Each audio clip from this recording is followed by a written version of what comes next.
Oh, well, you know what? That Hobbit game is fucking gonna die now.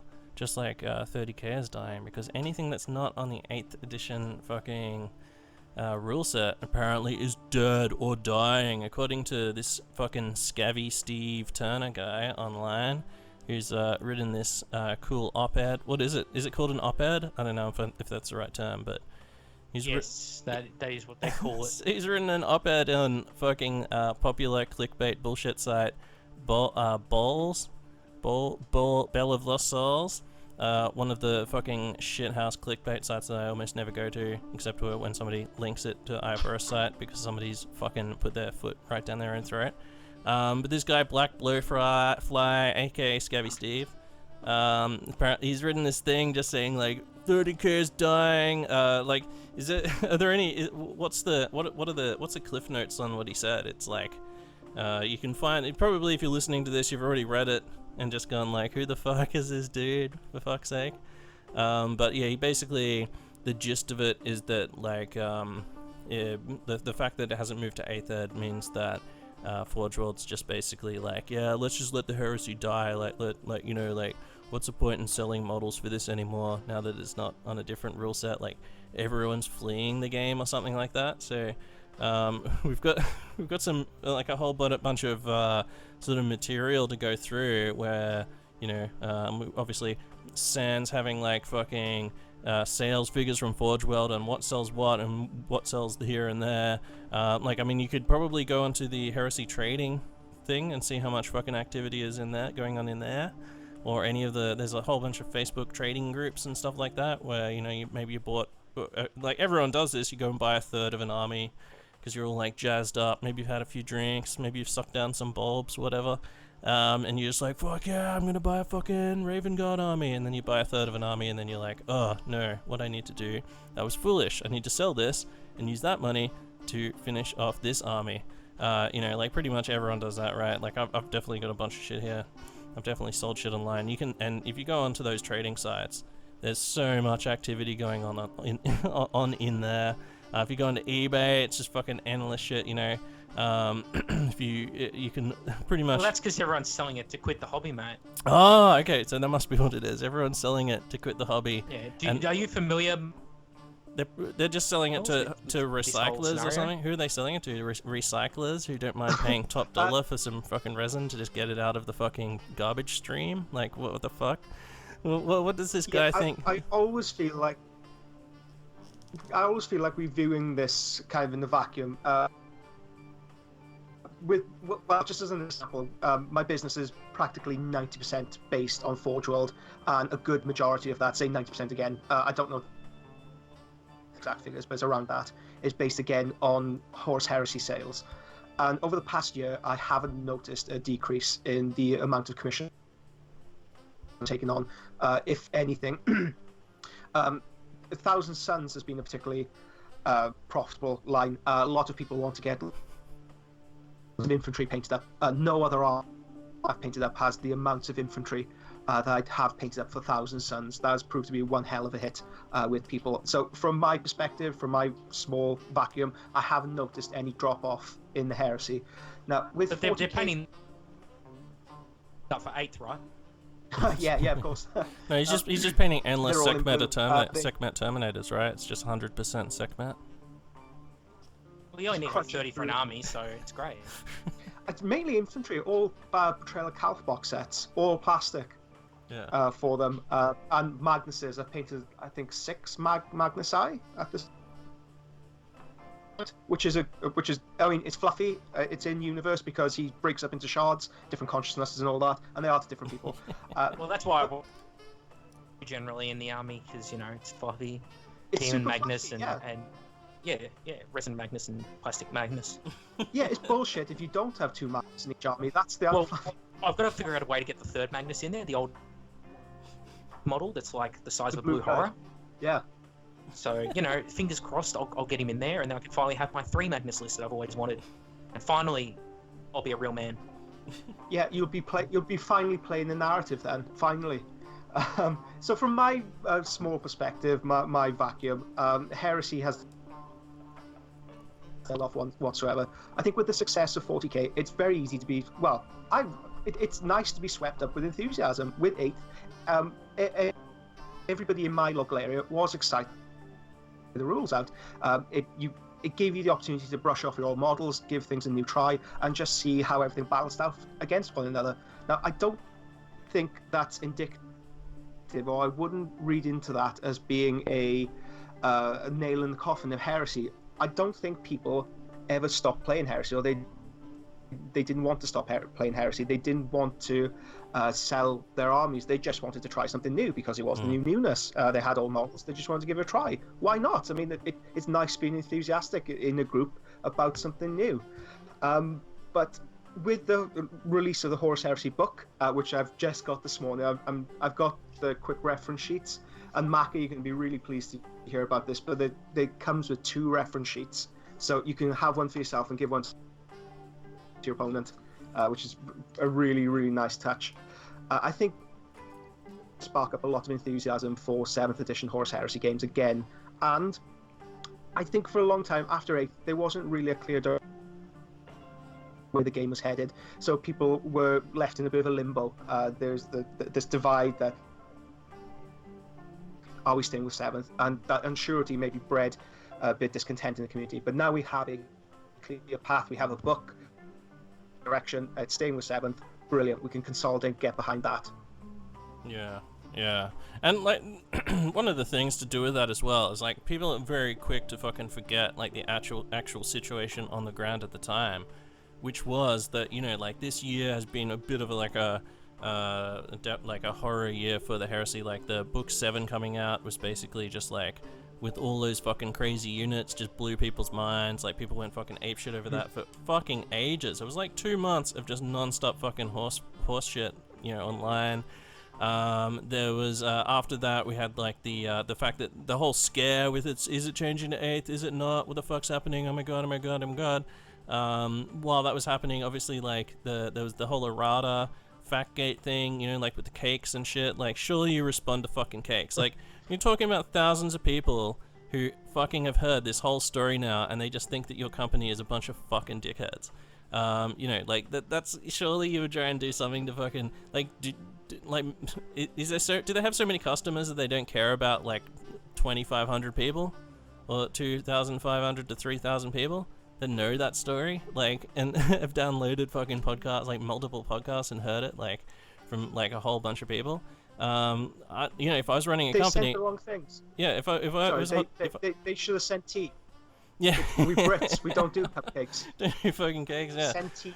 I don't know. Tea and well, gin. yeah, like it's the thought that counts, Miles, not the fucking ingredients. But yeah, you know, you would think that like if I was running a company, it wouldn't matter how big it was. If I had like a whole community, like basically the main online community. Like obviously there's forums. There's probably people who've never fucking heard of any of the fucking I Have Horus podcast. There's probably people who've never heard of Radio Free Isfahan. There's probably people who've never heard of the whole like, you know, of any of the 30k podcasts. But we do have like a really like a largish community. Like if I was running a company, I'd definitely be like, oh well, now these people think we're fucking dickheads. So I don't know. And in any case, so that came along. That was like a real fucking kick in the guts and everything. Then you know, as we come closer towards the end of the year, we find out the news about Alan. You know, and then the whole 8th ed, 7th ed, blah blah blah, all gets fucking sort of suddenly it's 8th, and then you know a few days later, oh no, actually we're staying 7th. You know, the whole like sort of flip flop thing.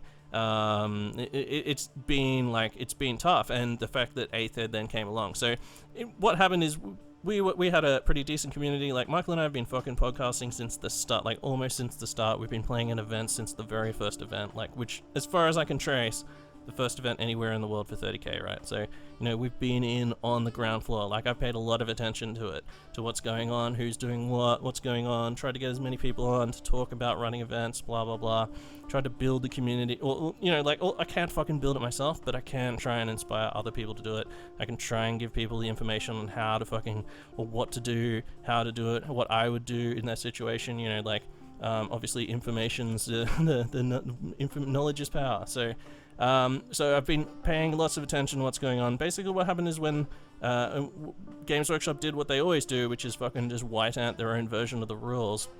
So they just bring out a whole confusing mass of shit so that everyone, towards the end of a rule set, they just pump out a whole bunch of shit, make formations, bring out the end times list for fantasy, blah, blah, blah. They white out their own system so that they can turn around, redo the system, and then say, look, fucking, remember that thing which we sold you? That's a pile of shit. You should buy this other thing which we're going to sell you now. Like, that's a fucking marketing strat. You know what that's like, Tim? People want to buy into that, they can, yeah. It's like the fucking movies, like horror movies, like, oh, this fucking Jason Voorhees is really dragging on. Let's set it in space. Yeah, Jason in space, yeah. And then they do that and it's fucking terrible and they're like, okay, space didn't work, so what we're going to do now is we're going to reboot the series. And then they'll do that and they're like, alright, that didn't work. What we're going to do is reboot the series with the original actor in the makeup. Yeah. Like, yeah, we've come back to second. There's always that new fucking character dangle. Yeah, and I mean, maybe this time out, it's like, yeah, like because like we go back to like Ryan Kimmel brings up with like second ed when they went from second ed to third ed, they're like, look, second ed rules are way too complicated to play a large scale game in. They're just like all these fucking figures that you got to work out, armor subtractions, different movement values. It's too complicated. We got to streamline the game. And then you get to like the end of 7th, they're like, oh, 7th is just a real clusterfuck. So to streamline the game, we're going to bring back all these things that we told you really don't work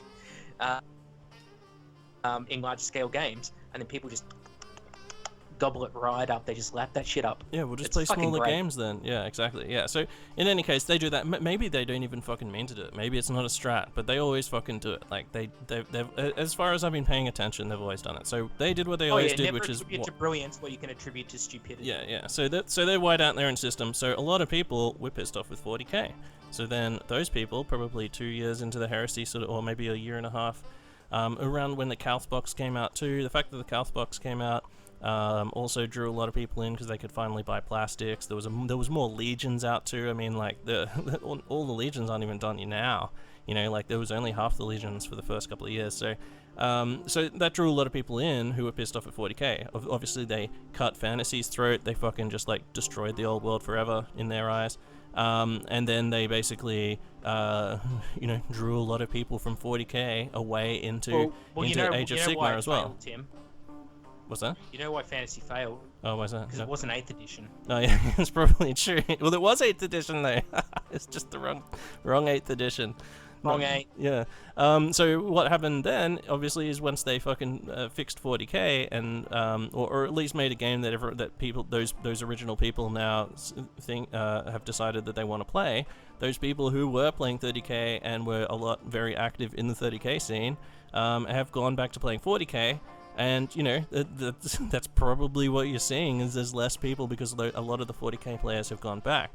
Now, you can say, I mean, like, I think it's ludicrous that you can't just be like, I play both. Like, Aaron Bailey, for example, he's a fucking 8th ed apologist, but he also fucking, he also loves fucking heresy. I don't, like, there's 3 groups of people, and... I will fucking go and say 8th ed fucking sucks, stay 7th, because that's the way I see the game working the best. But I mean, like, at the end of the day, I don't really give a fuck. Like, if it changes to 8th, then I guess we just fucking, like, play some 8th. But I really do think that fucking 7th ed is the way. So there's 3 groups. There's obviously people who think 7th ed fucking stay 7th ed. There's people who are just in the middle, like, I don't give a fuck. I'll just play whatever. I can just play 8th and I can play 7th and it doesn't fucking trouble me. And then there's the 8th edition people who are just like, 30k definitely has to move to 8th. And like, if you ask those people like why, they'll just tell you like because it'll make it easier for me to play.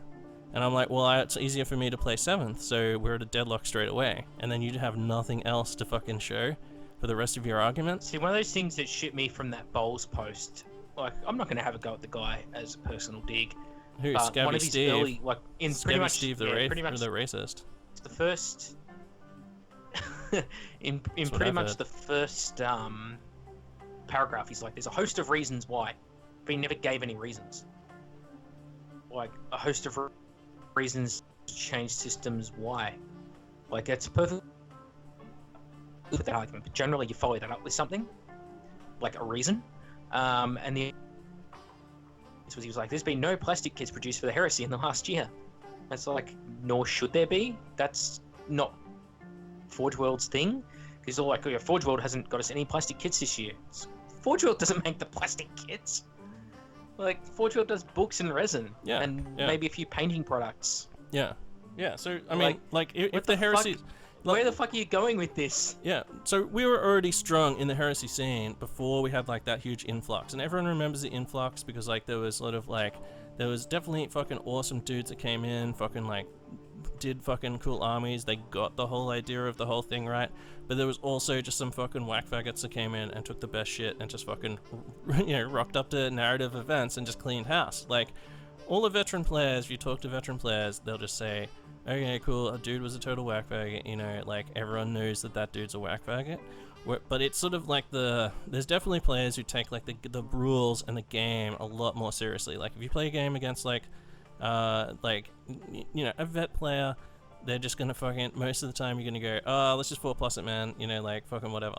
But there's definitely people who take the rules seriously. Those people within the heresy community who were taking the rules seriously, taking games seriously sort of thing, those people got upset about the whack faggotry going on, it sort of peaked around the time that the custodes fucking came in, but I mean, like, does he think that the situation is that all these people came in, started playing custodes and shit, and then all of those people just went back to 40k, but just extra people stayed behind that wanted to play, that wanted to be, like, super whack, like, custodes players? I just don't. Okay, here's the way I see it, right? Is 7th ed, we get to late 7th edition, and it's a clusterfuck. And it's thanks entirely to 40k decisions. It's got nothing to do with the heresy. We're talking like the formations, detachments, data slates, all the things I said were bad like 3 years ago, and everyone went, and then 2 years later, like, yeah, you're right, Macca, again. That was like the fucking South Park, everybody in the pile. Let's all get naked in a pile. And then heresy's like, oh, maybe we don't have to get naked in a pile. Everyone runs over to heresy and they start playing that because they're like, oh, this is a way better game. And that happened when, like, the plastic kits started dropping for the heresy. All these players start coming over from 40k and they're like, oh, this is a good community, the rules are a lot better, and they pick up their Celt boxes, they pick up their Prospero boxes, they start playing games. We get a few, but overall, a lot of the people that came over from 40k were just sick of what 40k had become. They helped grow the community. Then what happens is 8th edition comes out and everybody back in the pile, because, like, the sinking ship that the rats have all jumped off, they're like, oh, well, it's fucking been plugged up, like the Titanic's had its holes plugged, so they all, like, jumped back on that ship. Yeah. And that's the thing, like, a lot of the people that jumped into heresy that weren't really into it and were just playing it as the game, not as the hobby, have jumped straight back out. But surely, like, a bunch of those people are now just fine. 40k players / 30k players, and that just strengthens 30k, if anything. Because you've got those people who, like, when 8th ed... Well, they can get 40K... the whack faggotry out of their system in 40k, and they can come... Yeah, either that or when For a 40k good sort of time. falls apart, because it's just basically World of Warcraft now, they can come back to heresy then as well, There's I always think cracking points. Sorry, I think your opinion is very much formed on the kind of meta, the environment you're playing in as well. If you come from a tournament background and you jump into playing Horus Heresy games, and you haven't got that overture of the narrative, if you have... I'm not saying he's not familiar with the books, but if you're not really trying to implement a storyline into your games, yeah, the game can fall a bit flat, but that's the same for 8th edition as well. If you take all the best stuff all the time, more often than not, you're going to win. Same with Horus Heresy. You don't want to take all the best stuff because it doesn't serve the game. Magnus wasn't on every single planet. Valdor wasn't on every single planet during the Heresy. And I think from where you guys are coming from, where it comes from, or narrative, community-based, where you all kind of, well, from an outsider's perspective, you all kind of know each other. You all know the expectation of the game you're about to get in. That's a bit more of a hardcore tournament style. A list you're taking up against one another, or more a narrative, so you could kill the most civilians, for example. So I think your environment does colour your perspective on how you interact with the game, or how other people interact with it. Steve, he's an event organ in California, and he has run a couple of tournaments. So from that perspective, if he has seen the tail off from Horus Heresy games, people are jumping more into 8th edition with that. And you have to think that if you are jumping into a new system, if you are jumping in feet first into 8th, you aren't going to be spending as much money on Horus Heresy games. Next few years, you're just spending on 40k stuff, 8th edition 40k stuff. So there might be that outside trend that you can see that there is a tail off, when in actuality, just people are trying out a new thing. Yeah. There's absolutely nothing wrong with that. It's more the fact that I think generally a lot of the heresy players, even though in the US, do have a narrative mindset. And for those that prefer the tournaments, 40k is preferred, because a lot of the heresy players, you'll note there's a lot of love that goes into heresy armies, no matter where it's from. You just see it from like the pictures you see from like Adepticon, the quality difference in the armies presented in heresy compared to 40. Even there, you can see there's clearly a different mindset. So like, if you're a tournament player and you've got all these 40k armies you've built up over the years, just ready to go, and then you're given the option: do you go play a 40k tournament, or do you go and play a 30k tournament? And knowing that like a 30k tournament's probably going to be like mostly custodes and things like that, well, there's kind of like a natural. I think people are naturally just going to go, you know, it's not worth the bother playing heresy. I'm just going to go play the 8th ed tournament. Yeah. Because it's. But do you base it? But it's different. It's a different mindset. Yeah. Okay. Well, that's a good discussion to have. Is what do you fucking base it on? Because like, there's people who will say that like a scene base is based upon the sales. For me, like, sales of fucking miniatures, I couldn't give a fuck about. To me, like, where you get your miniatures from, what fucking rules you play, I couldn't give a fuck. Like, if we're playing a game, then obviously I want to know what version we're playing. But if you turn up to, you know, you could be playing 8th ed, the test rules, you could be playing fucking 2nd ed, you could be playing whatever the fuck. What I like for me, the community is like, the online community is like, you know, the Instagram is like one of the, like, sort of the main thing for me. Like, I love fucking just trolling through all of the fucking shit, because there's so much stuff just posted every day. You know, hashtag Hard for Heresy has like over 26,000 photos on there. It's fucking going strong. It's 31,000 I posted up this morning. Oh, is it 31,000? Oh, yeah, of course. Yeah, we hit 30k, over 30k. Yeah, awesome. So, I've always tried to be conservative. Come back to me when you're like the outer circle and you got 31,000 dislikes. Oh, yeah. That's true. 31. Death threat. Yeah, 31,000 fucking cease and desist. But yeah. Bust out of his cast and hunt them down. Yeah, like it's the like the discussion on there, like the fucking pictures and stuff on there, what people are doing. Like obviously us having a podcast is like, we see tons of events and things come through. Like the number of events that you see, like people are always inviting me to events, no matter where it is in the world. You know, like I get invited to events all over. I got invited to one in Holland just the other day. You know, like so.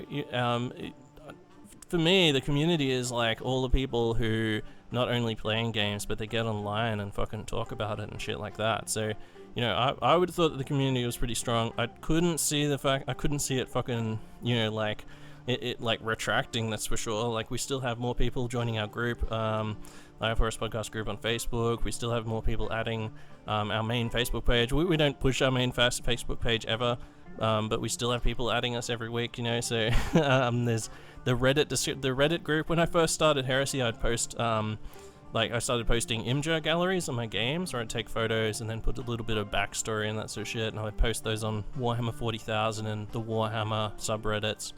And the Warhammer 30k subreddit, I think, had like 350 people or something in it. When I'd post them, I'd be like, oh well, might as well post in there. You know, like, it's got over 5,000 people in there now in that group. So, you know, like, it's in the last, like, there's 2013 or 2014 maybe it's 2013 was the first event that John Sutton ran. So April 2013. It's now only 4 years later, right? And fucking like, all of those podcast groups, which have thousands of people, I think fucking Radio for Istvan has over 4,500 likes just on their page, something like that. They've got some fucking crazy, like, the you know, hashtag Hard for Heresy, over 31,000 posts, you know. All of those things have grown up in 4 years. This channel, mate. Yeah, this channel. This channel has a smaller viewership, but we still got 2,700 subscribers. Yeah, 2,700. And we've only been around for half that time. We've been around for 2 years. Yeah, 2,700 subs. So, I mean, that's fucking awesome, because you can actually make some fucking money off that just from doing your videos. about 30k and It'd be good whatever. if I didn't give it all away in Yeah. giveaways. Yeah, well, exactly. Well, you're giving back to the community, which fucking is giving you the views, which is fucking awesome too. So, I mean, the fact that in 4 years we've gone from basically nothing to there's like, if I guessed, I would say 16 30k podcasts, maybe even more. I couldn't even fucking keep track of, like, I would have to go and I'd have to scroll through my phone. I try and subscribe to all the ones on iTunes. I'd have to go and fucking count them all on my phone. There's definitely more than fucking 15. So, to go from that, from even when we started our podcast back in 2014, so about 3 years, right? To go from being 2 podcasts when we started to over 16 now, just in 4 years, like, that doesn't seem like fucking something that's just dying off. Like, it's not like fucking...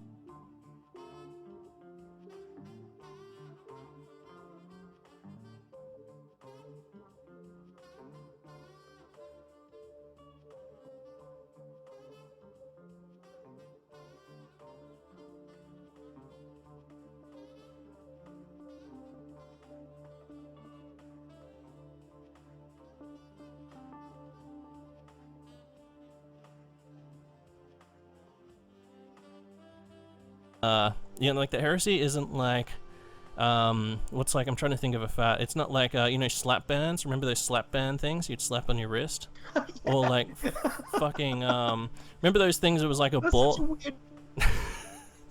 Remember?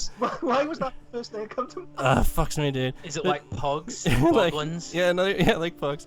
Remember those things? It was like a ball, but it had like a plastic ring like around it, and you'd put your feet on it and you could bounce around on it. It was just like a ball but a plastic thing you'd stand on, or what Yeah. Whatever, fucking Reebok pumps. It's not like heresy's not like a fucking thing that's just like gonna be like a fad and just fuck off.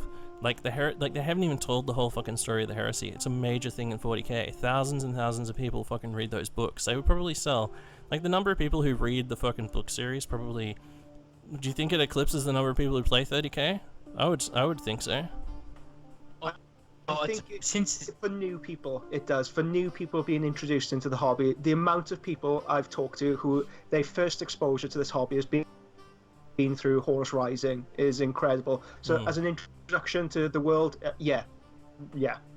I think it's a tremendous shame that they're wrapping up the Horus Heresy novels. Yeah. Like, the novels drag. Well, they didn't drag. There's been they lost their focus at some point. I know this is a bit of a divergent topic, but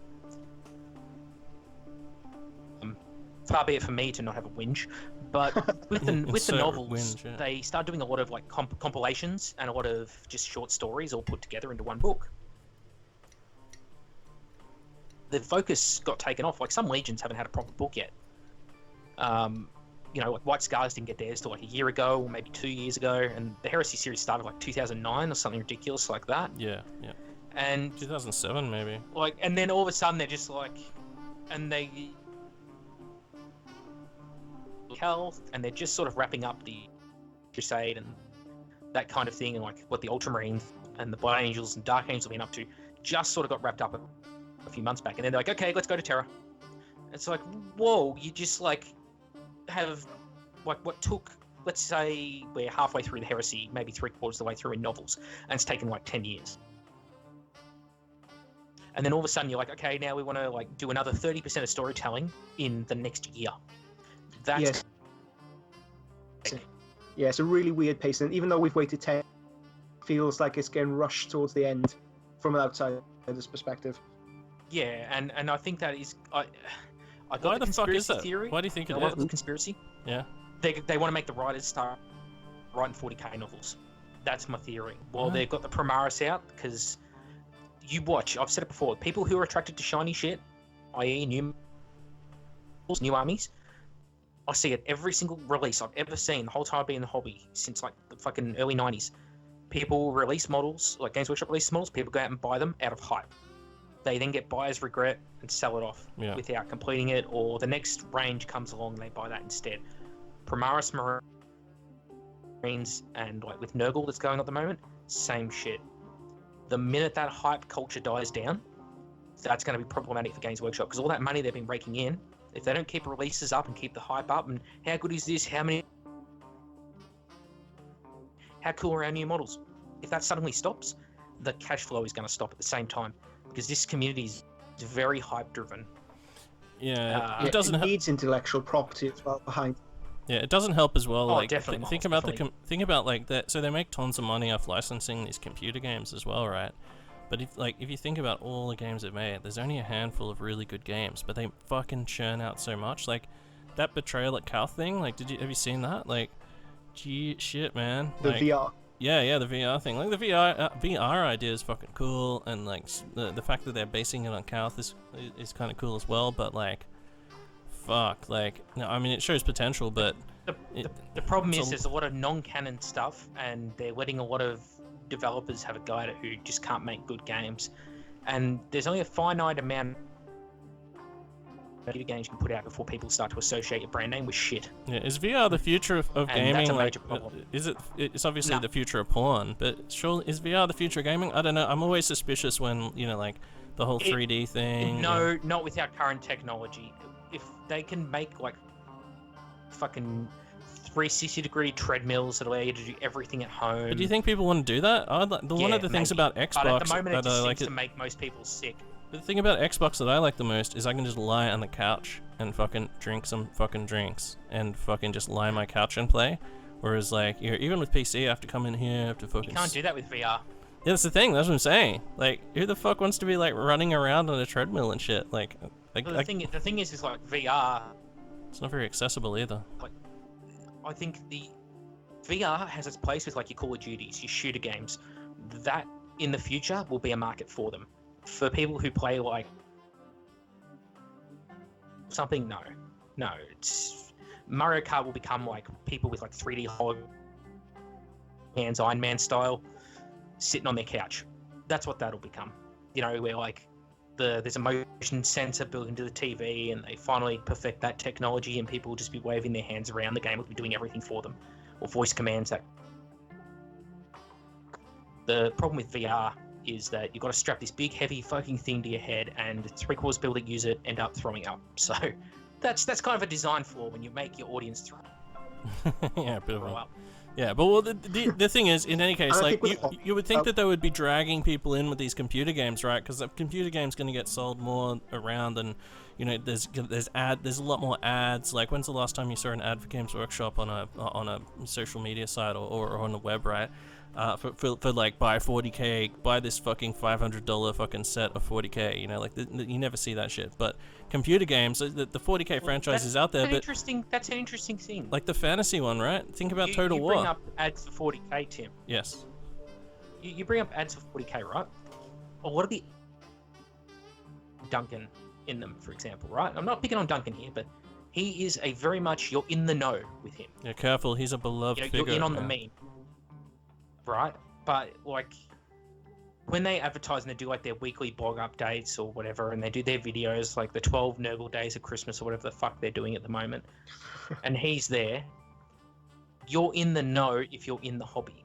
But if you're Joe Blogs off the street who's never played hobby in his hobby in his life, and you watch those videos and you have like a compilation of thin your paints, you're not going to get that joke. Yeah, dude, I want to see just fucking That's not hot gonna draw you in chicks. according to Fuck, them. I want to see hot chicks with huge tits just going like, fucking, you should play 30k. You should play 40k, bro. It would be fucking awesome. And then like I can rolling. organise for a chick to come over and shit on your chest. It's close Oh, mate, enough. that's the dream. But yeah, Oh, like, yeah, like, you know, it just seems strange with that yeah. In any case, like fucking, I always fucking catch myself just fucking, you know, saying all this crazy shit like, oh, they should do this and this and this. Obviously, I've got fucking no idea when it comes to that, but when it comes to this high level sort of salesmanship and online, all this sort of shit, obviously they know what they're doing. Like their share price has doubled or whatever the hell, you know. No, they don't. No, they fucking don't. No, The share price has have no doubled. idea either. The share price has doubled though, bro. Remember though, shareholders don't understand the product a lot of the time. Like a lot of them are just investors. So you're saying they They could have just tripled buy it somehow? stocks that seem to be doing well. They could have tripled it Well, somehow? okay, but you want a good example, Tim? Look at EA. EA shareholders. EA are despised as a company. Yeah. They make money because they've got a lot of IP that only they can produce on. Like FIFA is huge, Yeah. Because like 3/4 of the world plays soccer. Yeah, which I can't be sued for is a agreeing shit with you, sport. right? Hey, Faggots. fuck you, I love FIFA. By the way, it's faggots as a bad word, not as an anti-gay derogatory slur. Because one time one guy got butthurt that I said Yeah, you mean it. yeah. Oh shit! Can I say butthurt and faggots in one sentence? Oh shit. You mean the food faggots? So there's a food here. Bundle faggots. of wood. Yeah. We used to have a lolly in Australia called fags, but they changed it for political correctness, so it's now called fads.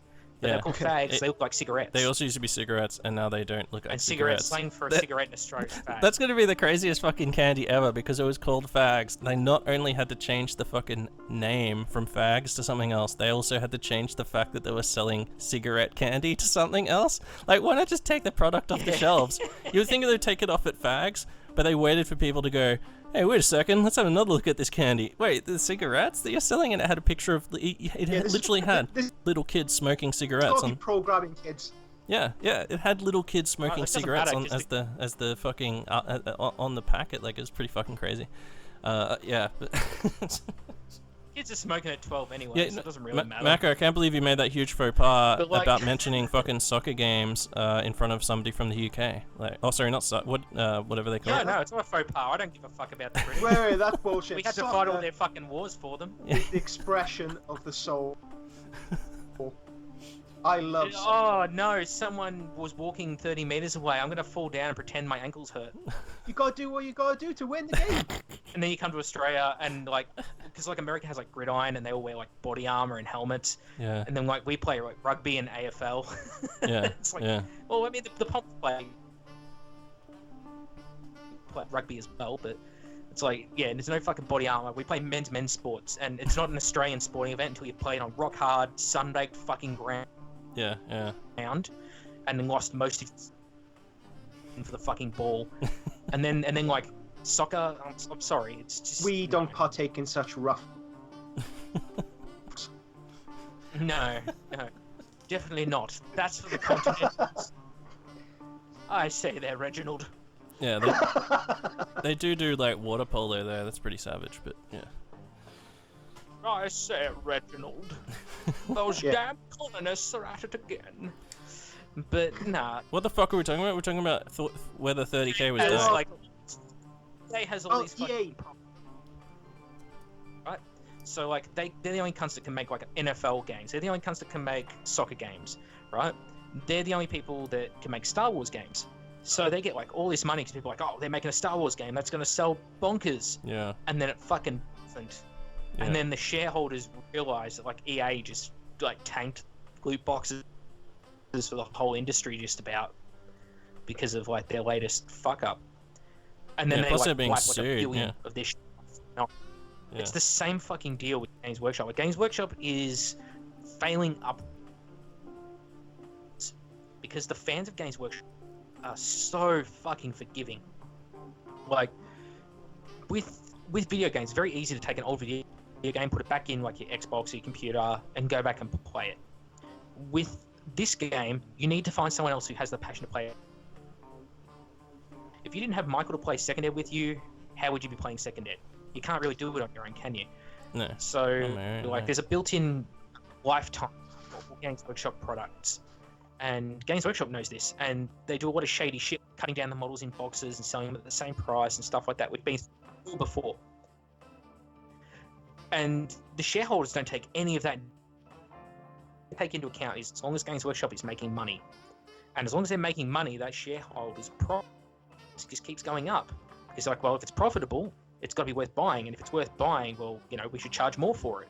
And so the share price keep going up. But as James from NZ said, who's very in the know when it comes to marketing, because he does it fucking professionally, is that they're just increased margins, but they're selling less stock. They're selling less kits, but they're just selling them at higher prices. And that's very true. If you look at like Primaris Marines, they're selling them at like fucking twice the cost of like the old tactical squads. The same amount of models, you know? Doesn't mean that it's been a huge success, 8th edition. It just means that like the people who are buying, the kits are selling for so much money that Games Workshop's just making money anyway. And as long as they make money, the share price goes up. It doesn't mean they're doing things right or they know what they're fucking doing. They've proven many times they don't know what they're doing when they pulled specialist, and then they turn around a couple of years later, bring it back, and then they're like, holy fuck, there's a market for this. Like, that's their exact words. We didn't realize there was a market for this. These are not people who know what they're doing. They're just that was the old by dumb luck. Yeah, but okay, but however, now we know from last Scrubdown, from looking through, the leak, that dude who fucking went and did all those leaks online. We now know that there was some middle manager or some shit who was just a fucking cheese dick who was just like fucking with them. Just, remember like the rules for the Wraith Knight? He's just like, yeah, just make it super good and super cheap so cunts buy it. Like now we know that guy's gone, right? So maybe shit's changed. Yeah, that was James Hewitt. He worked on the rules development, and I think he worked on things like Silver Tower, Blood Bowl, just a load of games. Yeah, James Hewitt. Yeah, it was him who. Well, it wasn't a leak. He was just saying what it was.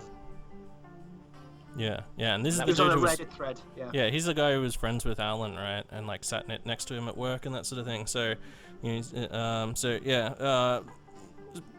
drop some fucking cool information. It's kind of weird, like when you think about it, because like fucking people who work at Games Workshop, if they ever listen to this, they'll be like, where, what the fuck? I think we sort of are a lot fairer than people on Facebook and stuff like that who just think that like those dudes down there are like I think they like it's just a bunch of dudes sitting in a shed, man. Like they're just fucking like writing some fucking rules trying to sell some shit.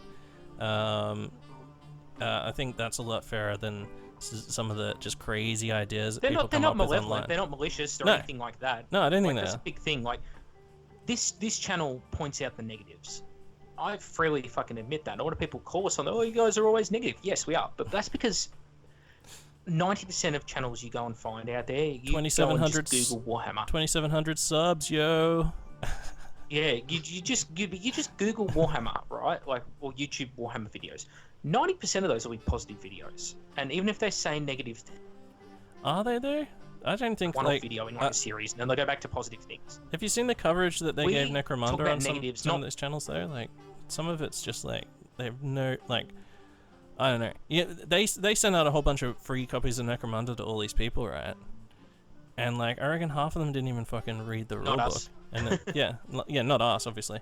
Definitely not Overhear's podcast. But like they didn't.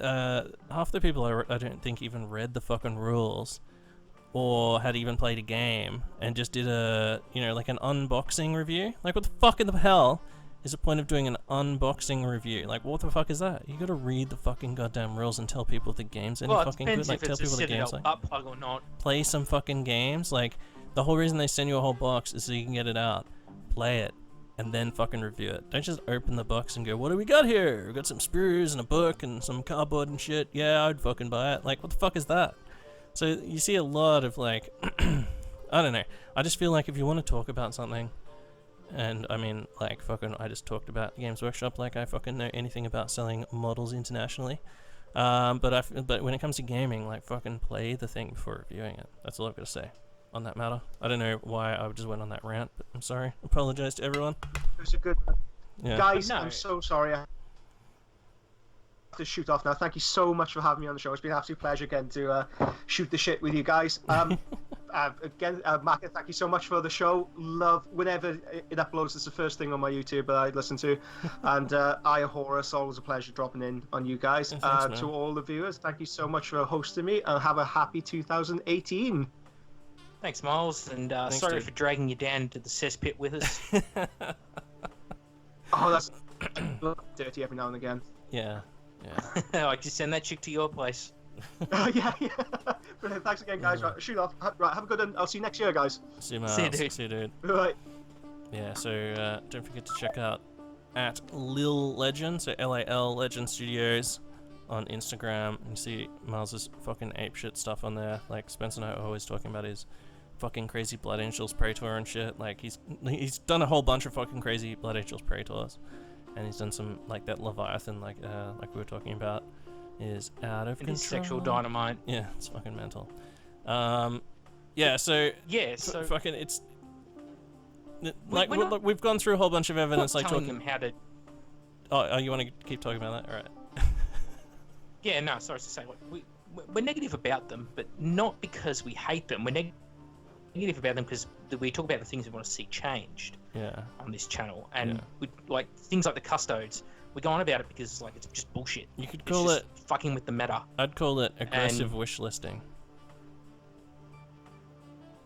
Yeah, that is a good way of looking at it and we're pointing out the flaws in the hope that maybe, just maybe, one day a Games Workshop staff member will like actually stumble across a video and say, "Fuck, those are some good points," or maybe they'll say, "No, these guys are wrong," but at least the seed is planted where they'll think about it.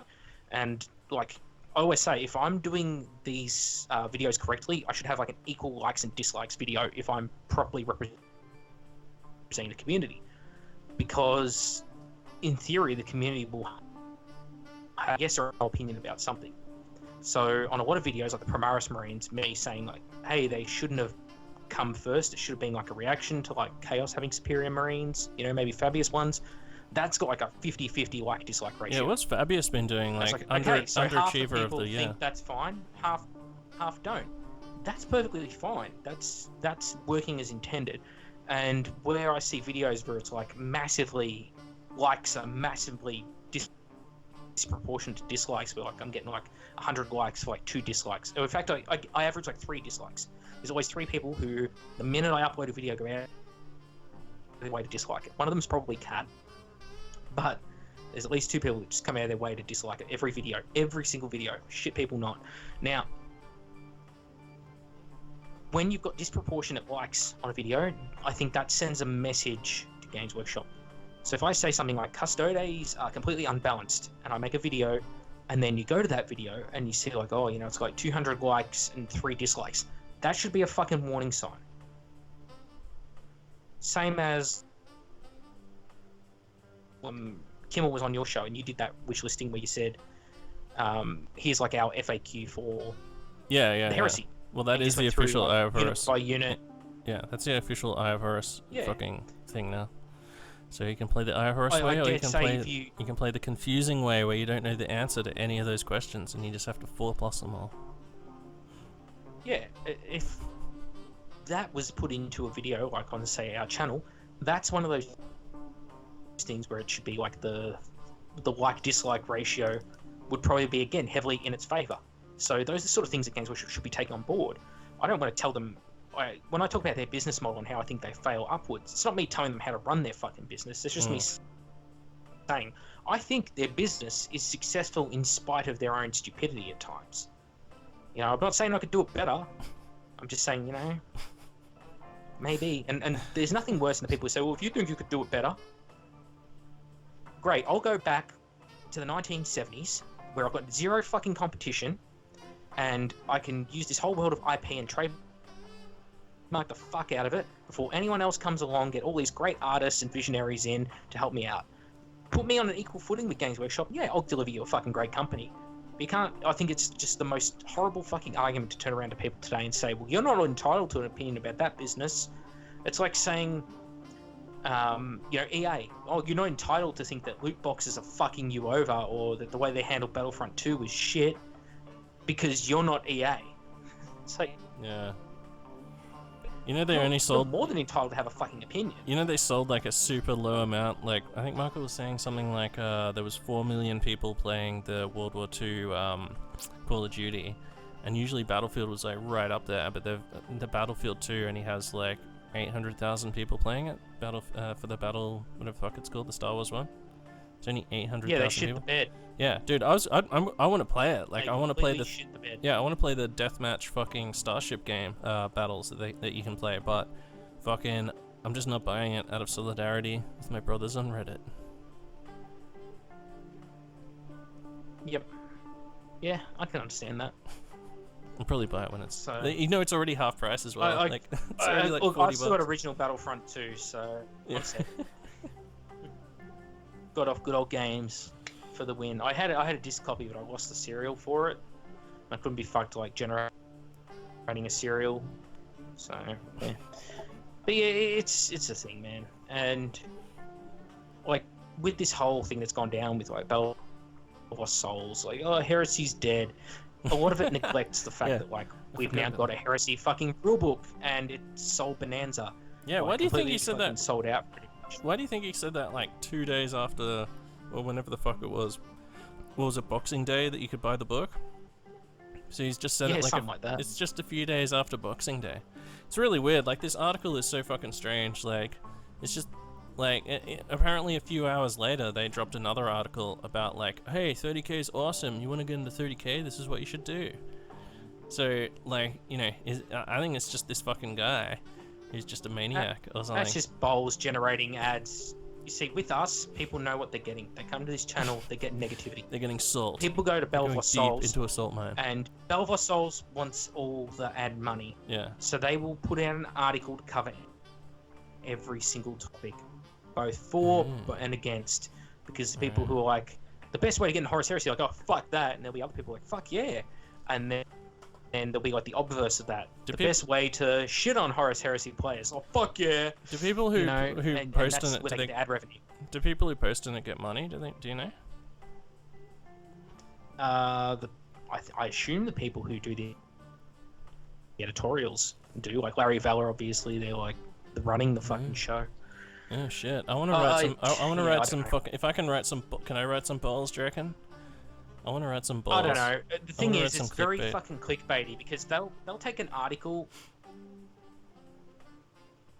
putting the same being out, or basically rewording the article so it gives you the exact same information the first one did. So like, say a picture will leak in White Dwarf, and then Belvoir Souls will be like, new miniatures for Nurgle ? And then 2 days later, it'll be like, new miniatures for Nurgle confirmed. It'll be like the exact same image, no additional fucking information. And then 2 days after that, it'll be like, new miniatures for Nurgle prices. And it'll be like that same picture, but with a little bit extra, like, cropping. So you can see, like, what the prices are at White Dwarf. And then another week will go by, and they'll be like, new Nurgle miniatures released. And it'll be, like, clips from, like, the Games Workshop community. And it'll be like, new miniatures on the web store, and there'll be pictures. And so they've done, like, 5 articles on one model. Yeah. And like, and then they've given you no actual information with it. Yeah. It's And the that's worst. entirely how Bowls runs. That's why I find it contemptible. That's why I fucking hate it. They're all on Twitter as well. Like, I made the mistake of when I got on when I created a heresy Twitter, because like I have my own personal Twitter, but fucking, you know, I'd never follow. Yeah. Anyway, so I started adding all these clickbaits. You know, because I just thought they were sort of like, oh yeah, cool, I'll get some 30k news, I'll get some information. But it's fucking nothing. Like, they just post on Twitter like 50 billion times a day too. Like, it's just a fucking mess. It just makes your feed like unreadable, because they're just repeating the same just fucking trash, like the same just like nothingness. So yeah, Yes. I don't know, I just hate those fucking sites. But if you can make money off just writing fucking clickbait, hit me up, balls, ifrspodcast@gmail.com. I'll write you some clickbait. You give me some money, I'll write you some clickbait. I'll write you some Mechanicum clickbait. Something I have to point out to people is, like, I don't care if they play 8th edition or 7th edition. I really don't give a fuck. Yeah, who cares, man? The difference is, no matter how much it may sound like it, I never tell people what they can or can't play. Yeah. I will shit on 8th hard, and I will say 7th is flawed too. And then people turn around and say, oh, you'd never shit on 7th. I've done so many videos shitting on 7th edition. Like, go back 2 years and have a look. Yeah. And you'll see videos all about, you know, attachments are fucked, formations are fucked, this codex is fucked, this codex is fucked, you this didn't power only is just completely unbalanced. You this didn't is only unbalanced. just start making videos But- just when 8th ed came out. Like, you were making videos before that. You had and you were writing tons of shit on fucking a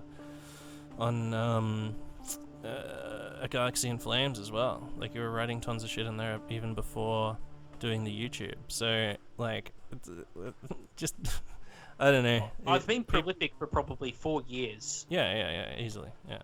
on running blogs and this channel. Yeah.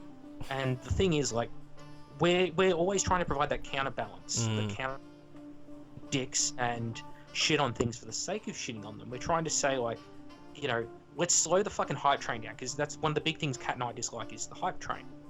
To put words into his... I can't always speak for him, but when I go online, I don't want to be greeted by, how cool is this new mini? Because, like, okay, it's alright, let's just settle down, give it 6 months, return to it, and see how cool you think it is then. Because sure as shit, 9 times out of 10, people will be like, it's alright. It's not as good as like when it first released. Because that hype is so strong with this community. People just buy everything as well. We're like the people who love like Star Wars. Like people who love Star Wars, man. They don't want to know that The Last Jedi is shit. and the part of them doesn't want it to be shit either. Spoiler alert, I haven't seen it yet. I didn't want it to be a shit movie. I haven't seen it yet. But it's ruining it for me. Ooh. But it's the same thing with like our community. Nobody wants this hobby to be shit or have flaws, and they hate it when we point it out.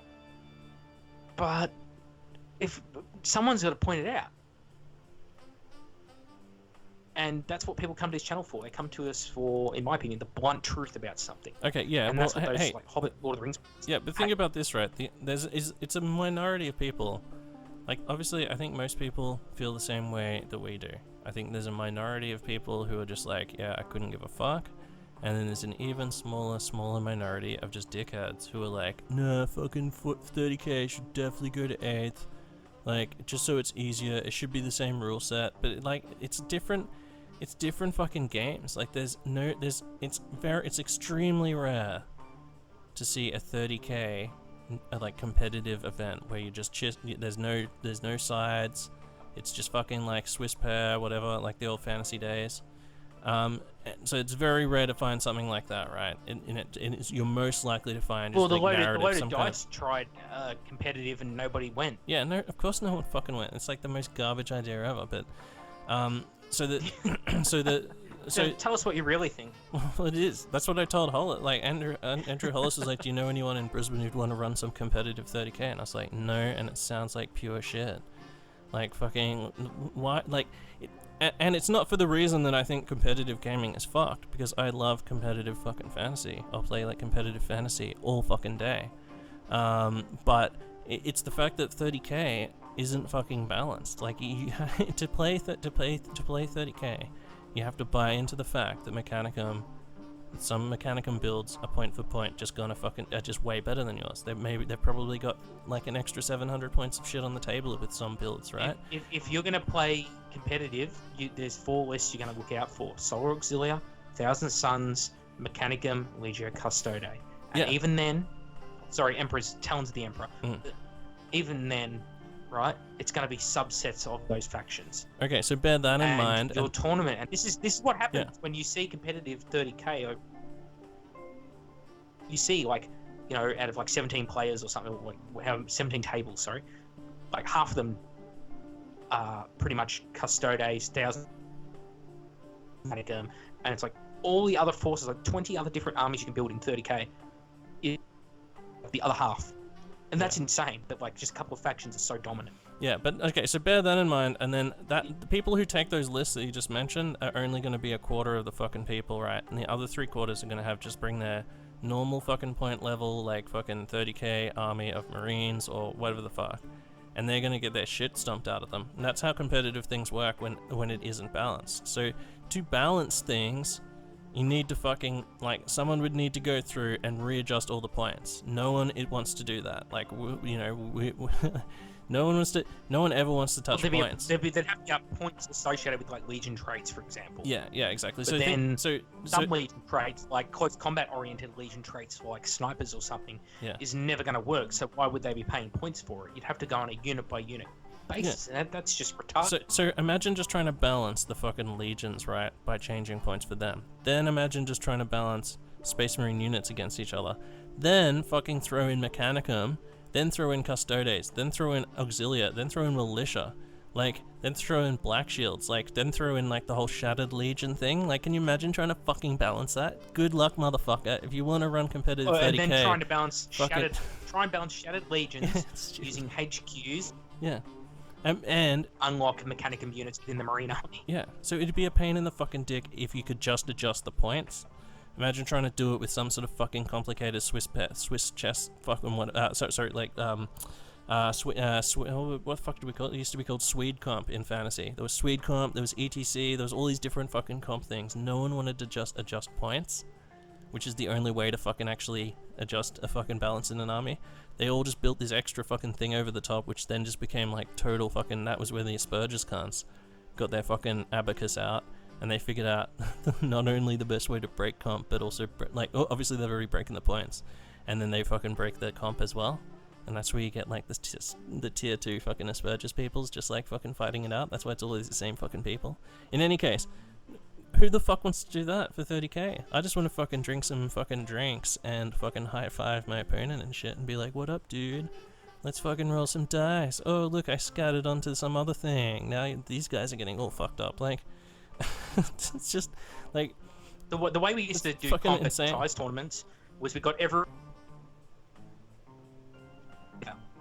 like a month prior, everyone needed to have their list in, and we would go through every single list and say, this is too good, this is too, strong. I suggest you change it to this, and we would ask people to change their lists accordingly. We'd give them viable options, like get players in 6th edition and 7th edition rock up and they're like, oh yeah, I've got like 3 Riptides, or sorry, 3 Wraith Knights, or I've got like a Taudar allied force, and we'd be like, whoa, you need to settle the fuck down, champ. Because like other people have, and show them like this is another guy's list, and it'll be like, here's a guard army with like 6 platoons of infantry and 3 basilisks, and you think he's going to kill you 3 Wraith Knights? Like, this is not a competitive tournament. This is like a beer and pretzels tournament was a big thing. It was like, we're not looking for complete balance, but we're looking so that people, you never want to have a tournament where people just get stomped when they go to each table. You want to see, I think the best tournaments, the ones where it's a tight game the whole way through. And it's just a series of tight games all the way up to the end, and then it's really just the player skill that's getting people across the line, not the lists. And they're the best tournaments. And ties tournaments were good for that because like you get like 60 out of 100 points would be for your generalship, then it'd be like 20 for painting and another 20 for sportsmanship for like, out of 100 points. And so I always did really well in those tournaments because I was pretty good at all 3. Because I'd usually be half fucking drunk for most of my games, so I was pretty sporting. And my lists were never overly cheesy at all. In fact, my lists were pretty balanced, pretty mid-tier. But I've been playing for a long time, so I'm cool about tactics. And you get a few good rolls here and there as well that help you along the way.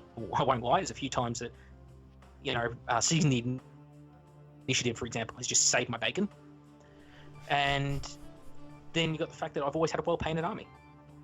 So it's like, well-painted army was always a gimme. I always knew I was going to get like that 20 points, pretty much. There'll be like 1 or 2 people ahead of me. But I've got that. So that was just focusing on the rest. Yeah. I don't know. I think everyone should just do it the way that we do it, which is just like, fucking bring whatever you want and organize your own games and tell us the results. Like, we'll provide you with tables to roll on for missions. We'll come up with a whole bunch of fucking crazy shit. But like, fucking, I don't care. If you want to play 8th, a different approach for a different system. Play 8th, play Epic, play whatever the fuck you want. Like that's not a tournament. Yeah, exactly. Yeah, you're not playing a tournament though. You're playing just games. Yeah, exactly. And that's the difference. Like, and that was Ty's way of ran. Yeah, and so do you think... It's just sort of vet each list to make sure nothing slipped through that was too fucking ridiculous. Yeah. Well, okay, so that's how I feel about that, but I'm still like 7th Ed's better as a real set. I like some of the tactical shit. When I like focus on the game and I'm like, oh, there's points involved and shit, like usually I play the first 5 turns and then I go, hey, what mission are we playing again? And then try and work out if there's a way that I can win at the last few turns. But sometimes I want to play, like a tight game. If I play against someone like Dean Morris, I want to be like, fucking squeeze every fucking point out and try and beat him somehow, right? Because it doesn't matter if his dude kills all my guys if I win the game. Because then I just fucking beat you, bro. Like, obviously we just fucking... I hate stomping a person. I always want a tight game. I just want... There's sometimes you want to stomp someone, though. There's sometimes... Sometimes if it's like someone like Dean Morris... There's nothing like having a game that's right down to the one. Yeah, exactly, yeah. So, in any case, I don't want to play 8th Ed when I'm doing that. Like, it seems like, I don't know, I just don't think it's the same. Like, the tactics and shit that I like doing, like, the granularity is a lot better in 7th, I like, for in terms of, like, writing missions, in terms of, like, think about all that shit that's in those books, all those missions. Like, if you're running an event, you got so much fucking shit to choose from. If you're playing some games in your mum's basement, you've got so much shit to choose from. Oh, now I've finally built like 3 extra buildings. Now we can play some City Fight, you know? Oh, I finally built like, I got like 4 bastions super cheap. Like, let's play a fucking, oh, I can play a Castellan list now. Let's play that. Like, let's play Strategic Raid, and I'll play a Garrison list, you know? See, like, there's so much good shit in there. Aether isn't that. Like, Aether's, they're just playing the same shit. Like, it's all just a scrum in the middle, right? Yeah, since you bring it up, Tim, right? One I don't know if I'm triggering people, but the fact that no, you're not. Well, you might be, but you're not triggering me, which is the most important thing of all. That's true. When you're playing those games of 8th edition, right? You know that everyone knows that the person who gets the first turn in 8th decimates the other guy's army. Only 87% of the time. It can be argued that, oh, well, you know, you don't have to shoot. Yeah, only 87% of the time. Those first wins. If you know you're going to decimate the other guy's army, yeah, you can pull your punches, not shoot everything at them, you know, not focus. But in which case, are you truly playing the game? No, because you're pulling your punches. It'd be like playing chess and setting up the board to take other stuff and then just saying, oh, no, please, you go first. And just let them, like, you know, pawns off and a few, like, bishops or something first. And then you... No, that's not how it works. Like, 8th edition is a very unbalanced rule set. And the people playing it, predominantly, I would choose the words carefully here, are playing it because it's a no-brainer rule set. It's built for potatoes. I don't mean that to insult people. I mean that because you know that you just rock up, put whatever on the board. It's no real thought needs to go into setup. You don't need to worry about spreading out your models. You don't worry about tactics. You just get to roll a dice, have a chat with the person you're playing with. It's over, it's done with, and it's got no lasting outcome or effects. I do think that it won't have that same... Do you remember that time factor that a lot of... Well, okay, so it doesn't have that, plus, like... All the way back to 3rd Ed has. Okay, it doesn't have that, but just... Plus, there's no fucking storyline, like...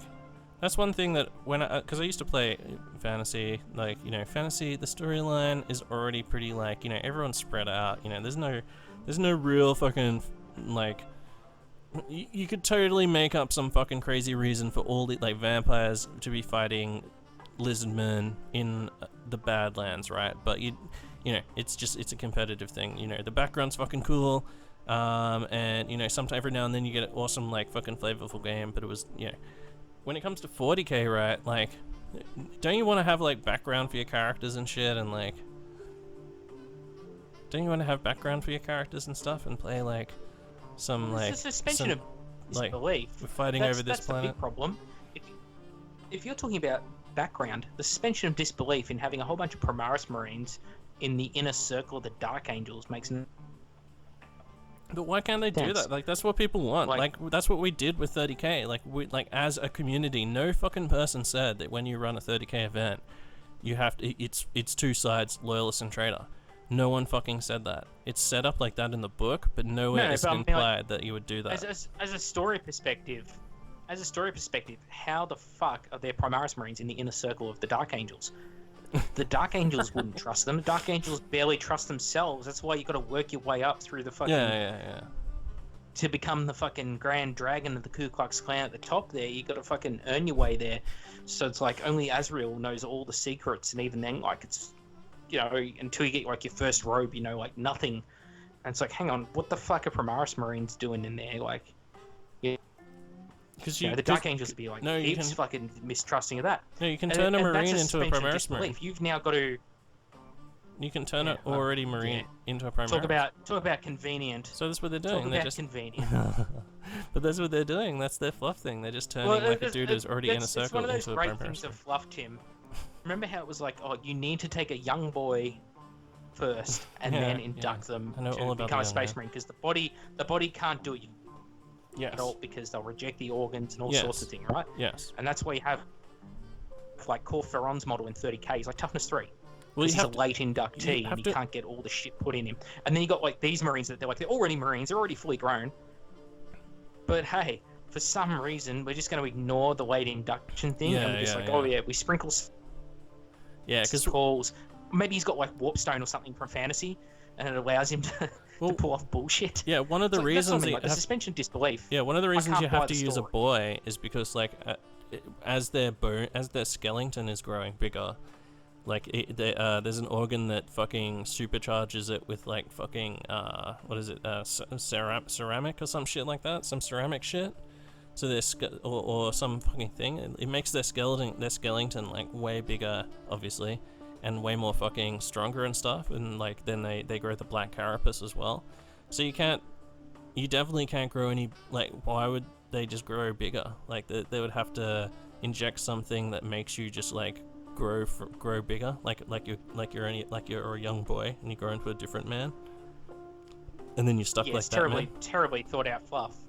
And then you know what? Games Workshop will try and ride around it as they always do, and they'll be like, oh well, you know, Belisarius Call actually has like the golden sphincter of Antioch, and it allows them to, you know, blah blah blah blah blah. And it's the same as like, you know, they're saying in one of their new rulebooks or whatever, they've written down that the Elf Legion had Primaris Marines in 30k. Yeah. It's like, hang on a minute. So if they had Primaris back then, did someone else design them? Like, none of it it's like they haven't thought ages out. It's, you know what it reminds me of?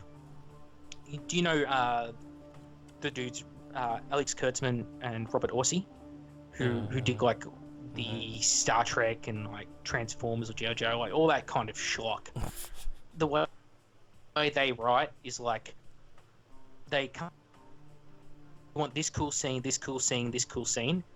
And rather than writing a good story, they try and make a story that connects one scene to the next. So that's why you end up with just a clusterfuck of a movie. And that's what 40k is. All right, we want to bring back Gilliman, we want to bring back Mortarion, we want to bring back Magnus, and they just write what will get us from point A to point B, you know? And they never think it any deeper than that. And that's why like all the veterans come on with our long grey beards, stroking them manly, and we're that's fucked, that's fucked, that's fucked. And it does ruin my enjoyment of the medium to any. And then you get these fucking ball fondlers that rock up and say, oh well, you know, if you don't like it, just walk. Why the fuck should I walk away from something I'm so invested in when some other cunt who's only been involved in the hobby for like some cases just decides to stroll on in and change all my shit up? How is that fair? It's like if someone took your favorite TV show and then in the 7th season or something just replaced all the cast members or changed the because this is part of the thing, like a story doesn't need to make complete sense. It doesn't need to, like, you know, you can suspend your disbelief for like the way things might fly, for example, like the way flyers work in 40k or the way skimmers work. But once you've got a few of them in your lore, you've now established a set of rules that you must adhere to. And it's like, all right, rules of the 40k universe. Marines have, you know, like 17 organs or whatever it is. Right? Comes along and then writes a story and they're like, oh, the Raven Guard and their 21 organs. Instantly you'll be like, hang on a minute, that breaks the laws of this universe. Someone can turn around and say, oh yeah, but it doesn't matter, it's science fiction or science fantasy. It's like, well, yeah, hang on. No, you've now established laws of this universe. You must adhere to those laws. Or else there's no point having any stories at all at this point. Yeah, imagine if somebody did that to like Star Wars, people would lose their fucking minds, right? Yeah, I get you.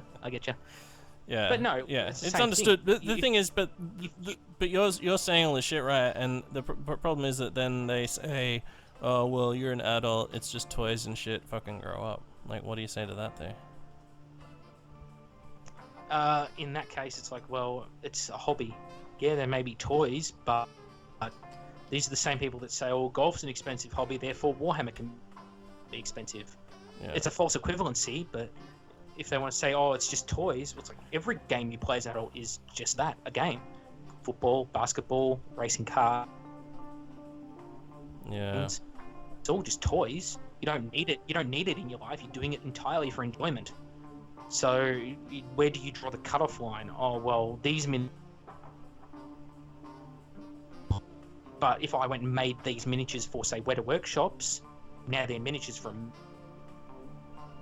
not toy shops. So I think like the problem is like I do love the whole golf is expensive. Yeah, I think the problem That's is one that of my favorite arguments. Sorry, golf is expensive, therefore Warhammer can be expensive. Yeah, yeah. Well, I think we're worried about like, you know, like what's gonna be best to have lots of people playing the game. You know, like it seems like we're like, if you're trying to build a scene like we've been doing, you know, like maybe we just give it more of a fuck about it. Because we're just trying to build like a scene, you know, like we're interested in playing games and just sort of, you know. We're very disjointed in all our shows because we start on gameplay and we always move into fluff. But they're the things that affect us most as hobbyists. We can talk about hobby and painting and that kind of thing, but painting is always one of those things you need to be showing people. You can't just talk about it, you kind of got. Yeah. There's other mediums for that. Yeah. So it's like, pretty much, you got gaming and you've got the fluff, and they're what matter most to us. To those who those things don't matter to, they're going to have a completely different take on the hobby to us. Like, it's not even a hobby in some ways, because you've taken all the hobbying out of it. But like, you know, if you just like painting, for example, and you just want to paint Sigmarines for Age of Sigmar, that's perfectly fucking fine. You do that all day long. We're not going to stop you. Tim, you hate Age of Sigmar, but you're not going to go out there and break the fingers of everyone who wants to paint.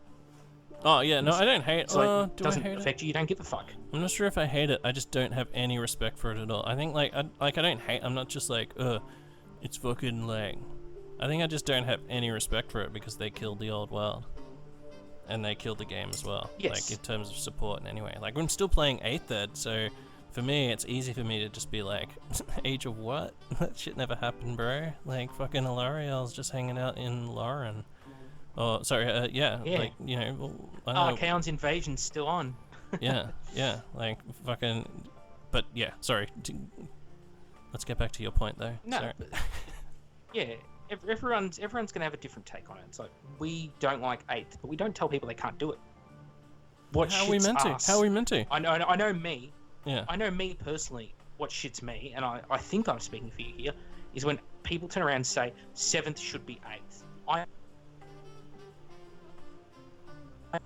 They should turn around and make 8th back into 7th for 40k.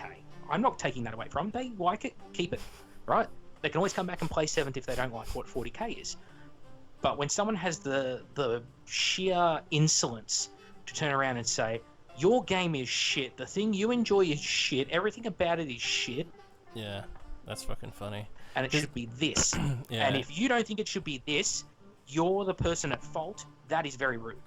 Yeah. Well, okay. So I mean, I'm a rude person who doesn't take offense easily, but that is something that I kind of take offense to. Yeah, it's the way it's presented. Yeah, it's because of the tarnishment of 7th Ed 40k, and we've mentioned this a million times before. Like 7th Ed 40k was a fucking complete shit pile. That it was being. I think. I listen to a lot of conspiracy theory podcasts and shit, and like Squatch and all sorts of crazy stuff, right? Fucking water sprites, whatever. Conehead bankers, bloodless, trackless animal mutilations, that sort of shit. I feel like Games Workshop just like white ants their fucking product towards the end of the run so that they can be like, hey, fucking look at this new thing. You need to spend all that money again that you bought a rulebook and the cards and and buy the new thing. Like that would, if you could do that. If you could just do that, why wouldn't you do it? If it's going to make you a fuckload of money and you've got to pay all these staff and shit, why not do it? That's fine. Fucking do it. But don't expect 100% of people to be like, yeah, I'm just going to buy everything that comes out. Now, Games Workshop was able to do that for years and years and years, right? Because they were the big fucking fish and they had the fucking sickest models. But, like, I just don't give a fuck about plastic. Like, plastic shit on most plastic stuff, I'm like, nah. The background for 40k, nah. Like, I'm just not gonna fucking play 40k. And, like, I try not to fucking comment on 40k. Unless I'm on your show, obviously, because people love it. But, you know, like, I'm definitely not gonna play it. Don't tell me that I'm a fuckhead. Because I don't want to play your shit game. Like, Age of Sigmar, I've never even read the 4-page rule set. Like, it's 4 pages, and I haven't even read any of 1 page. I've just been like, no, I'm just never fucking gonna play it. Like, you're never gonna Well, win. that's You're, right. you're never gonna You don't peer need pressure me to- into shit. Yeah, you're never gonna peer pressure me into stuff. Yeah, you I'm don't never need like to I play just don't give a something fuck. if it's not what you're into. Yeah, exactly. Like, you don't need to, not have anal sex with a horse to know it's probably something you're not going to enjoy. Yeah. Other people might enjoy that. I'm not going to Yeah, don't push shit. Don't fucking put. from them Like, either. Michael and I. Probably should, but Yeah, dude. Michael and I have but, fucking talked if you about like shit. ranked up models and tactics, you can't do that. Yeah. Okay, so Michael and I have talked about like so much shit on the show. We've done Legion reviews, we've done tons of things. People are always sending us messages going, "Hey, thanks, man. I just bought 300 fucking pounds worth of shit. Thanks, man. I just bought fucking a whole Raven Guard army. Thanks, man." They're always telling us that they bought shit, right? But like, we're not pushing shit. We're just saying like what's awesome, and give it. And like, if some, and like, I don't like every Legion, but fucking there's good fucking bits about every Legion that I can get hyped about, and if that fucking rubs off on you, and then you fucking go, that's the fucking straw that breaks your camel's back, and you want to go and buy a fucking corpse grinder army now, for example, fucking like, yeah, that's fucking good. I don't expect anything from you. I don't expect you to fucking like do what I say and play fucking 7th ed and fucking defend it to the death.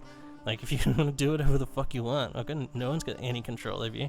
If you like read a whole bunch of shit online because somebody says a thing, and then but it's not true, and you let them change what you know is not true to being a truth for you, then that's just like that's like I can't help you. I can't help you. You just need to like completely shut. You just need to mate, I'm not even gonna tell you what to do. Just fucking don't take everything online seriously. It's not real. That's all I would say. Yeah, something I always say at the end of all episodes is, hey, maybe I'm wrong. Tell me what you think in the comments below, because I'm not dictating the terms to anyone. And then you can argue with them. Or It's up to them to make up their mind. Yeah, they can argue with me. There's plenty of times where I've singled out people's comments in episodes as either really good comments or really shit comments. That's happened, where I've turned around and gone, this person makes some great points. They are the exact opposite of my points, but I think they're worth looking at. Yeah. Because it gives a balanced argument, and that's the right thing for me to do as a host. Other times, I'm like, this person is possibly missing a chromosome or has a few too many, because what they're saying now has made everyone stupider on the whole internet for it existing. So, it can go both ways. Yeah. So just to I'm not clarify, telling them they're not entitled to say what they want, but yeah. sometimes people need to keep their mouth shut. Yeah, let's clarify our final points on the whole fucking is 30k dying thing. Like, I would say it is not, from all the evidence that I have been presented. And I mean, like, if I mean, it's a niche hobby anyway. Not everyone can fucking afford to buy, the models that we do. There's a lot of people who listen to this, that listen to our podcast, whatever, are active on the forums that probably can't even afford to buy a whole army, maybe, but they still want to be part of the community. Like, it's it's always going to be a smallish community. It's never going to be as big as 40k, I don't think, because everyone's been so indoctrinated into 40k. Although, having said that, I guess at some points we probably had more people in our area playing 30k than we had 40k, so who the fuck knows? That's more of an indictment of 40k than 30k, really, Like, I think 30k is fucking awesome. I think It's a very different community mindset. Yeah. The 30k community gets together more, whereas the 40k community sort of seems to come out for the big events. Yeah, it's like I guess so. The Yeah. 30k guys go around each other's house and play, and Yeah, because you want to play with your fucking awesome models. Podcasts and that, whereas the 40, yeah, whereas the 40k guys, a lot of their games are in like their local gaming stores. Not everyone has tables or houses that they are able to play in. Because again, the 30k gamer is, and this is an average, like, don't be that guy down the comments right now going, Macca, you're wrong, but you're gonna generalize most right now? heresy gamers are mid 20s to late 30s. I would say most heresy gamers are. I'd say people that too. who, based on the people that I know. established houses, established families, Mortgage, established houses, established families. They've got proper employment, like full-time employment, part-time maybe. Yep. And this isn't everyone. There are younger guys like Morgan, Don, not Dom, you know, that are like uni students or the younger guys, but they're not the majority of players. The majority of people are all my age and your age, Tim. Yeah, there's young You know, uni students like 30, Spencer, for example. 35, that kind of thing. Yeah, old man Spence. But the majority of people are older players, and because of that, they've got a different lifestyle to what a lot of the 40k players have. Because when I go to 40k events, a lot of them are younger players, and by the same, playing World War II games like Bolt Action, generally older guys in like their 40s and 50s. There's always outliers. Don't get me wrong. There's plenty of people who cross the barriers, people who play all three systems, you know. But Heresy, Heresy, X-Wing, whatever. At my place, I have tables. I got room for it. I got enough disposable income to build armies and paint armies and all that good stuff and run this channel in my spare time, which I don't actually get that much spare time. This channel is literally just me trying to do something. And you're the same, Tim. Give Cat something to do as well. Give Cat something to get upset about. Stop Cat from going postal. or drive him more postal, maybe. Who knows? Yeah, who knows?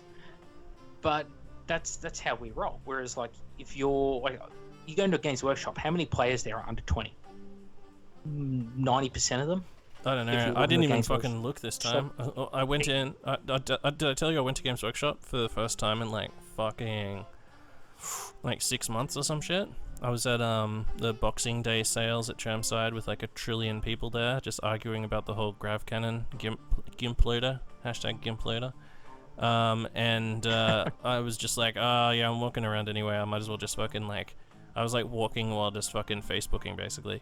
So I just like set autopilot to Games Workshop and I went in there and the first thing I saw was just like 2 dudes who obviously hadn't showered in the last few days with huge fucking armies. One was apparently a Blood Angels because a few of the models were spray painted red, and the other one was a Tyranid. Some of the models were just undercoated like a mauve color, just playing completely unpainted shit. And I was just like, ugh. Alright, cool, man. You know, had a look around, and then just sort of like fucked off. And the only thing I heard anyone buy was like a box of 10 32mm bases. I know it sounds elitist of me to say. I do hate seeing unpainted shit. Yeah, but, like, fuck. People have to remember, it's like, just... people who are younger on this show or haven't been in the hobby as long, do remember that for probably the first 10 years I was in this hobby, you were not allowed to play any model that was unpainted in a Games Workshop. And that was probably for at least the first 10 years I was in this hobby. It wasn't until about it'd be about 2003, 2004 when they released like Return of the King for Lord of the Rings. That was about the time when Games Workshop changed the policy to you can play with models that are fully built but unpainted, and then it eventually just became. Yeah, just throw the bases down, bro, and whatever. We'll just play with just the bases. Just write what's on the base. It's like I'm like an old person. Yeah. You know how like your grandmother will occasionally say like some really racist shit because it was okay back in their day? Because it was like subject to propaganda, yeah. Yeah, like my grandmother, not a big fan of the Japanese. Why? Well, they shot at like all her family. Fair call, right? I'm not saying it's right. Don't get me wrong. Someone will like cut that clip and like dox me. You know, fuck. Santa wearing goldfish tenders, pish push. But you know, it's the same sort of thing. Like if you spend like the first like all your formative years in this hobby playing it one way, like here's the fluff set in stone, and it's like pretty much from 3rd edition was where I really got like waist deep in the hobby. Before then I was just dipping my feet in through 2nd edition constantly. It's like from 3rd edition through to 8th edition I've had no real change, and the fluff was very consistent and just sort of built upon what was there rather than completely changing shit for the sake of it until Matt Ward's time. So you get very, very set in your ways where hobby fluff is written like this, books come out like this, releases are done like this, you know, get used to it all. And when you go into a Games Workshop, you expect to be treated a certain way. You know, there was your red shirts, there was your black shirts, you need fully painted shit, and the fully painted, that was the not... You guys were a golden time for this hobby. Yeah, Like, but it Macca, can't be the problem is, overstated, Macca, like- yeah, things went from, you know, like, it went from being a hobby to, it went to, we're just selling you shit. That's the problem. Like, they went from being like a, you know, just a company that was all fucking dudes with metal publicly hair and traded. shit, turning into, you know, like getting, well, their contact with New Line Cinema basically just poisoned the well, right? Like, that's the conspiracy theory, is that New Line just fucking it was when they were publicly traded. That's what did it. Getting publicly traded. The minute they had shareholders and they need to deliver dividends, like that's what hurt. Yeah. So, well, but that's the whole point. So that's my point. Is it transitioned from a hobby into we're selling you shit. Like White Dwarf totally turned from being like a cool like hobby thing where people just like got hard dicks for their fucking background and shit, to we're just selling you shit. Like that's the thing. You got to remember that, because like I think you get upset a lot about some of their shit, but like it is just like, it used to be a hobby. I used to get upset about it as well until I realized it used to be a hobby. Like you'd go into the store and you'd show the dudes in your store your like painted shit, and they were like, yeah, this is awesome, you know, like when you turn up to an event now and you pull out your fucking army and we all walk around, everyone sets up their army and we all walk around and look at each other's armies and take photos and just go like, holy fuck, like holy shit, this is so cool. Dutch rudder each other. Yeah, suck each other's dicks, tip over like a huge fucking barrel of booze normal in each straight other. guy stuff. Yeah. So baby birding each other, that's the thing, and that's what it used to be like when you went into the Games Workshop store. Like I never go in there now because I buy my shit from Forge World. I buy basically nothing from there. But also, like it's not like it used to be where it'd be like, yeah, fucking this is cool hobby shit. Let's put this in the window, you know? Like I don't know. Maybe I'm too old for fucking having my shit in a window as well. I don't know. Maybe it's just something weird. But it's the little and maybe we grew up as well. It's That's the other thing. changes, But we right? grew up as well in that time as well. I'll give you an Well, example maybe of we little did. changes. That when was the last time Games Workshop released a 40k expansion or sub-campaign that wasn't like an experimental thing that you knew was going to have no support in 6 months' time? Yeah, they've all been. I'll give you an example. They've all been When Codex Eye of Terror came out, right? There was the Eye of Terror campaign. When was and you this? could use that 2004? Yeah, about then, Was it actually. over 10 years ago? Would have been about. Okay. Yes. Right. Okay. Yes. Okay. Yep. Okay. Now you get supplements like Death from the Skies. Uses all existing shit, no additional stuff with it, and you know there's going to be nothing else coming out, anything to do with that book in 6 months' time. Same with like There Planetary was a new Strike, Space Marine flag. Stronghold Assault, any of that kind of thing. There was a new Space Marine flag. They supported the Space Marine flag release, and I think there was a wasn't there a Dark Eldar bomber that came out with that as well? So they supported the release there, right? And they created a whole bunch of bundles, which I reckon counts as a new product. And I reckon one of their KPIs is we have to have new products every month. So that's what and I reckon bundles count as a new product. Yeah. Do you reckon? Do you reckon that's the case? Or am I just being crazy? Yes. I'm just being Alex Jones style. No, you're correct. Cool. Alright. I believe you're correct anyway. So, alright, so you release things like Death from the Skies. Let's go for a more recent example. Shadow Wars Armageddon. How much shit for Shadow Wars Armageddon have you seen released to supplement it in the last 6 months? Zero? What the hell? Would What's it be that? safe to say zero? What's Shadow Wars Armageddon? Right. What's that? Remember the not Necromunda? Oh, the Necromunda, but you just used all the shit that they already had. Yeah. What else has been released to support that system? Well, what else would you release? You just released terrain for it. There's nothing else to release for that. Different lists. Yeah. For different sub-factions. You reckon? There's plenty of options. Well, they've only released like 3 different units, for example, for like each faction in it. Well, what about a Thousand Suns faction for Chaos? What about a Khorne Berserkers faction for Chaos? You know, like those kind of sub-factions. Oh, well, you know, it's covered because there's like Marks of Chaos, big whoop. It's probably some what about crazy. different Necron dynasties. It's going to be some weird marketing what thing that about we ways don't know of using? about. It only uses a couple of models from each range. Like I think, like Nids, for example, I think it's like Tyranid Warriors, Termagants or Hormgants, and Raveners, something like that is like the Tyranid selection for the game. I can't remember exactly. I'm going off the top of my head. It's just like there's all those other cool units like Gargoyles and things like that that would probably be really neat in that setting that you could probably work in there somehow. Yeah, how many people are playing it? How many people no other are playing this expansions game? or anything like that. They've just released rules. Yeah, None. But if you give no support to something, how is it going to flourish? Do you just release like? This is the thing with 40k. They don't just release the game and they sit on their ass. They release codexes constantly releasing shit for it. And this is what I'm saying is, Games Workshop, they do like this experimental thing now where they just test the waters by just dropping a book. Oh yeah, here's Planetary Assault. Here's Strongholds. Here's Campaign X, Campaign Y. You know. Yeah. And it's just a book that's like it's there for 3 months and everyone forgets it fucking exists. Do you even remember what Death from the Sky?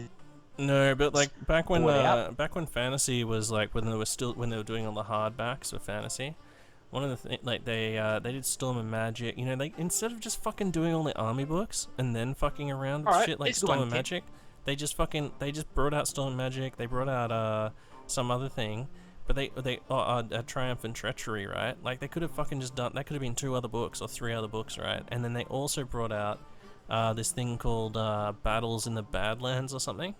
And everyone was like it was really obscure as what the fuck it was. I bought it anyway, just because I was balls deep in fantasy. I was buying fucking tons of shit off them. I was one of the few people that was buying shit from fantasy. So, and it was just like it was a campaign thing, and it was just like there's like basically no replayability in this sort of thing, and I've just bought like a so yeah, I understand that the idea of it just bringing out like a weird book that just fucking basically doesn't bring any new units that you can add to the game. It's just fucking a good way of helping this game out though is to release new I like Storm of Chaos is a great example. That's one I know a lot about, and you would know a lot about being a fantasy player.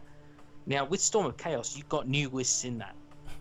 New factions, like you have the Dwarf Slayer list, for example, which all metal army, no fucking support beyond that book. It literally got white-handed as soon as they went to the next edition of Warhammer Fantasy. That book is superseded; you cannot use it. Yeah, that was really annoying. It got fucking white-handed hard, and that's really rude. That was the book. I knew a lot of people who bought full Slayer armies. There was like this awesome, like fucking. It wasn't. Imagine a fucking. Multi-bolt throwing bolt thrower, like a repeater bolt thrower from the Dark Elves, firing fucking axes. Yeah, it was really. That was one of the things that the Dwarf Slayer list had. It was I really fucking cool, and I love it. Yeah, there were Slayers like fanatics with chains. Yep. And axes on the end of the chains, and the chains were strapped to their wrists. It was one of the units, white-anted. Right. There's no reason why they shouldn't be doing that for 40k now. Yeah. Instead of releasing a codex, why can't they turn around and release a campaign which has the codex within it? And it has like the two key factions of that campaign, get their rules in that. And it could be like, here is the White Scars, or here is the Raven Guard versus the Tau, and bam, it's a full list for both of those factions contained in that book. You mean like Forge World? So rather than just saying here's a supplement to an existing fucking campaign you can play them in. And they kind of do it, but they half-ass it now, where they're just like, oh yeah, well here's like one extra unit, so like or here's just some special rules for your existing. Like Book 7 Inferno. They don't have that effectiveness. Yeah, like the way Horus Heresy does it, exactly. Where it's like here's a whole bunch of fucking armies that you can use all at once. Yeah, because they do it the old sensible way. That's sort of the approach that they should try. Yeah. Because you can't go around white-handed shit like that. Like, I still to this day am pissed at them for what they did to the Storm of Chaos. And then they got to the end of it and they're like, oh, well, we didn't like the results, so let's just fucking white-ant that as well. It was like, it just reset it like it never happened. Yeah, they just totally wrote it off. Grimgor really walks up and knocks out the on. Yeah, Akan's just about to kill fucking... Yeah, he's just about to kill Vulcan, and then he just like Grimgor comes out of nowhere and goes, hey, I brought a whole orc army and also invaded Altdorf. And then just headbutts Akan, and then just Akan just runs off back to the north, It's so fucking stupid. Like, we could go on all night about silly fucking mistakes there. I think we already have, right? We've been going for almost 3 hours now. The thing was... yeah. The rude thing was... This is super down the salt mine. This is super salty. A very expensive army. That Dwarf Slayer army was all white metal. You're talking like $1,000 to make a 2,500 point list. It was ridiculously expensive because you had to buy them in blister packs of 3 models at a time, the Dwarf Slayers. And Slayers are pretty cheap points wise for Dwarf armies, and you don't have all the traditional dwarf war machines like gyrocopters and cannons and all the stuff that takes up huge. So your army was pretty much all slayers, apart from that awesome axe-throwing war machine and the dwarf fanatic dudes. So Yeah, people went out and bought that army, and Games Workshop. Tell me about it. Like, I'm pissed Shit. off because, like, when I was playing vampires for fucking years and years and years, right? And then I was just like, my friend Kurt, he had a whole bunch of old dwarf shit, and he's just like, here, just fucking. I was like, because he said, like, if anyone wants to play a dwarf army, because we were all getting armies together and shit. If anyone wants to play a dwarf army, I've got a bunch of shit. And I said, I would just, like, what would be, like, because I've always just with dwarves, everyone would just always shit talk dwarves for fucking, like, in fantasy for some reason. And I always also shit talk them, but I was also like, fucking, I do like dwarf fighters from fantasy, from D&D, right? But, you know, like, dwarves in fantasy have always been so shit, but it'd be fucking awesome to troll people as dwarves. So I got into it just as kind of like a joke, just to be like, I'm playing dwarves. But, like, yeah, like, I fucking got super balls deep, but when that happened, it happened, like, they just brought out the dwarf book, which came after that book, and I love Ironbreakers. I've got, like, fucking 60 Ironbreakers or something, and there used to be a list just before I fucking started the hobby where you could take Ironbreakers as troops. So I could have had the ultimate just Ironbreaker force. It's fucking pissing me off. Just Ironbreakers and war machines. It'd be the fucking greatest army ever, because Ironbreakers are the fucking best thing ever. But yeah. So, anyway. White-anted. White-anted. Oh, white ants, by the way, we should probably tell people what that is, because no everyone's Australian. Nah, white you're ants right. are termites. And in Australia, we get, like, massive termite nests, like, twice the height of a person in some places. And white anting means that, you know, they come in, they eat up everything, and fuck all your shit up. Basically, they eat your whole house.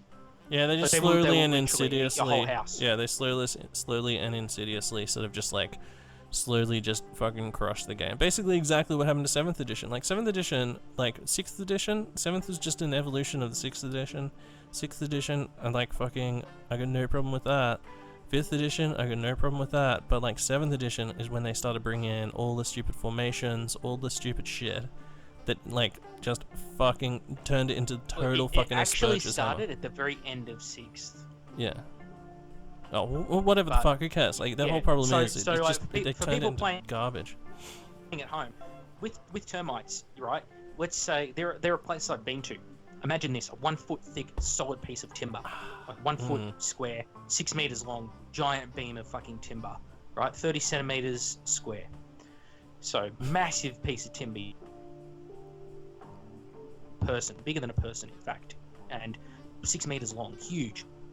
And then one day, the whole thing just disintegrated because the whole gut got eaten till it was basically paper around the outside. That's literally what the termites will do to it. That is this hobby in Games Workshop with each edition. They set up this beautiful piece of timber, this beautiful, hard, gigantic edition, and then one day, it's right at the end of it, you put your finger on it, and the whole thing just disintegrates into dust. Yeah. And then you realise it's all been eaten out from the inside. Yeah. That is what we're referring to. Well, yeah, that's why when you go back and play that's what they 8th do. edition, you just have to discount all the end times shit in 8th edition fantasy, because it's fucking all the lists where it's like, hey, here's a cool idea for a list. What if you could take high elves who are super OP, fucking dark elves who are super OP, and also wood elves who are now also super OP. But imagine you could just mix and match in a single list, and each of them has their own special. Just using it to plug the gaps for everything. Each one of them has their own special elf rules. Like high elves get to fight with spears in an extra rank. Fucking dark elves have +1 to reroll 1s to wound. Wood elves have some other shit. We'll also make any units you take will have all 3 rules. How about that? That's a cool idea for a list. This isn't fucking like white ants completely fucking hollowing out the beam. It's so fucking stupid. So we know that they do that. It's just, I don't know, like, I feel like no one ever fucking mentions that, like the white anting. I like to mention it because, like, it's just fucking, if they're not meaning to do it, then that's fucking hilarious. If they are meaning to do it, well, they're fucking making money for people, I think they do it entirely through incompetence. It's entirely through incompetence, because it's what I was saying before. They release all this little experimental shit like formations, detachments, data slates. They release it, and then because it's not really thought out long term what the impact of it's going to be, it fucks the system so hard they have to day zero it. Fantasy, you're a fantasy fan. What happened late? I think it was 7th edition fantasy with like chaos demons and the elves. How balanced was the game? Didn't it, from memory? But fucked the balance, didn't it? Oh no, that was in 8th edition. Like when they brought out the elf book, they put in an item. No, they had to bring out 8th edition because, like, the way demons worked. I think 1D4 Chan actually has a good write-up about it, from memory. Where basically, like, where Matt Ward wrote like the demons and the high elves or something fantasy, and they were just so overpowered because of the way rules are written for fantasy. They had to rejig a whole bunch of shit for 8 to try and fix it. They were really fucking OP. Like, definitely that happened. Then they made Chaos Warriors super OP, but they also like later on in that's the way we have to. Yeah. That's the way we have to look at this. They bring out a new edition as that's their way of patching the game to try and fix their fuck ups. Is they're just like, oh, this is all gone to shit. Fuck, what do we do? FAQ, no. Let's just day zero it. Just pretend it never happened. Just so you think it's close your eyes and wish away the bad codex. You think it's like fucking Hogan's Heroes over there, the like ultimate, they're like Colonel Clink and shit. We don't know how to unfuck it. We don't know how to unfuck ourselves. So this is our solution. And that's what they do. They just come up with a new rule set. It's like some fucking in the thick of it style shit. It's not they're all fake just sales, panicking. because they could just churn out new, like, there's more money to be made from making new codexes than making new rules. That's the same thing, isn't it? Like a new rule set, like an 8th edition rule book, will make you less money long term than making all the codexes for that fucking game. Maybe it's just impossible. Like, think about this, right? They've never done it, so maybe it is just impossible. It is just impossible to have enough vision to see an entire fucking edition change and redo every single book before changing to some new edition and leaving some fucking mess behind. 3rd edition. Is that the way to do it? 3rd edition. But they left a lot of shit behind, like... 3rd edition did it. No, 3rd edition had everything. It didn't have Chaos Cultists. They did Space Marines. They brought out Dark Eldar. They didn't have Gene Chaos Stealer Space Cult. Marines and Chaos Space They lost Gene Marines Stealer got a Cult. second update just before the end of it, which was the 3.5 book. They did Space Marines. They did Eldar. They brought out as well Tau and Necrons and Tyranids. Every single codex in 3rd edition was up to date. It was doable. Way, surely. But Games Workshop gets to the point where, like, it's probably something to do with sales, where they see how people know we're spitballing ideas, because they probably look at that last fucking Necron Codex did really fucking well. It sold bonanzas, but all our Space Marines stocks are going down. Like, not many people buying Space Marine stuff. Ergo, this Necrons is shit the bed, with 5th edition. So let's look at fucking rejigging for 6th edition. And then they bring marketing hype that every single edition since 5th has had. Ever, heaps of players went to it. It's like the corporate line that gets trotted out. Like what you see for all those terrible fucking Warner Brothers. Yeah. It's like, Zack Snyder has this real artistic vision. Wonder Woman's in it. Isn't it great to see women in film? Okay, so it's like the same thing with Warhammer. But do you think that it's possible for them to, like in the old days, the hobby just, like the community and the hobby just seems so much fucking better, right? Like, we're trying to fucking recreate that in our own fucking insane twisted way, but anyway.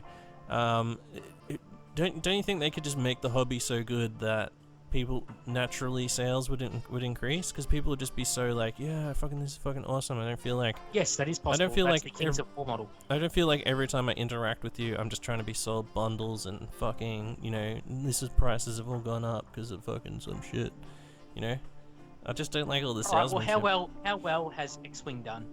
How well has Star Wars Armada done?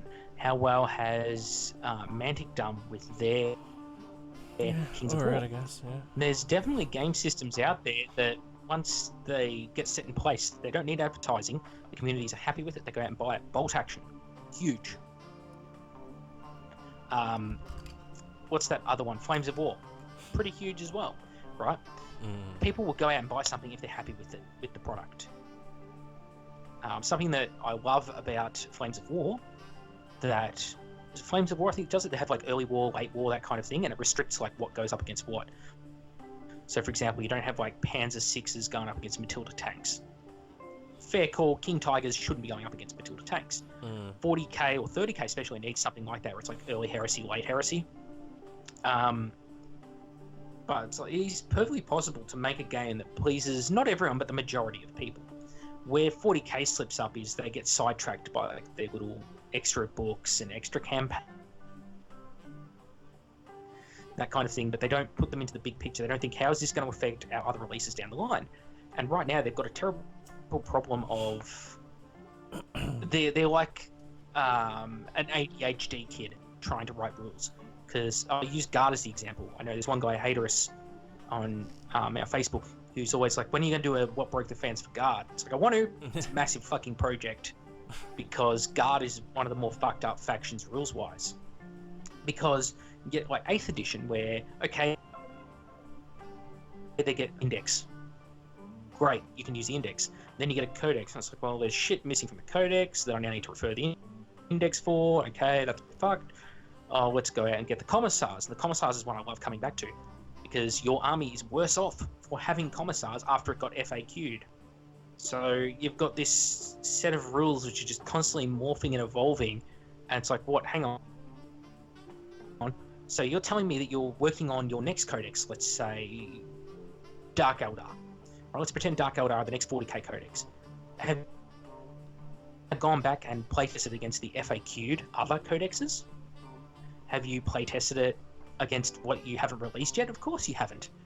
You can't playtest it against things that, like Necrons or something, that haven't got... Well, I think they've got a codex now for 40k, but you can't playtest something against books that haven't come out yet. So how can you say it's...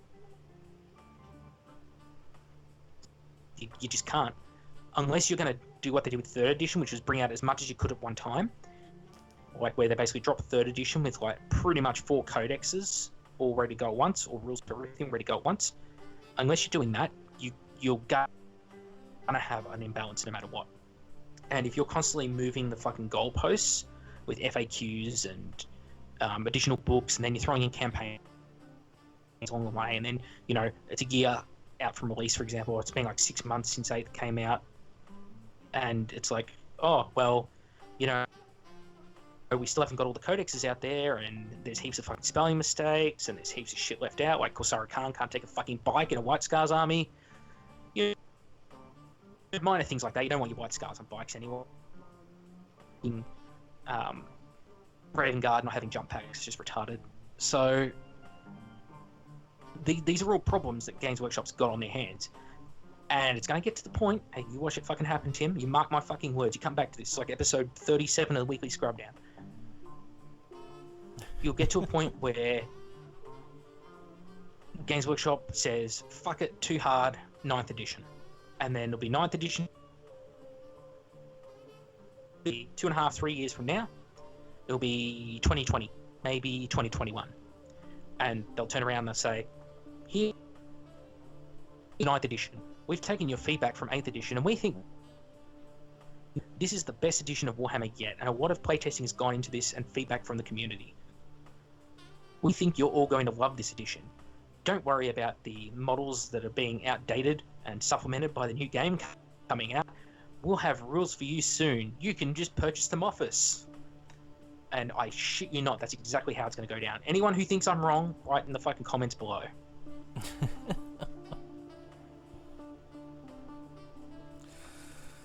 Yeah. In 3 years' time, if I'm YouTube, I'm coming back to this video. I'm going to cut that clip out, and I'm going to fucking paste it up when they do exactly that.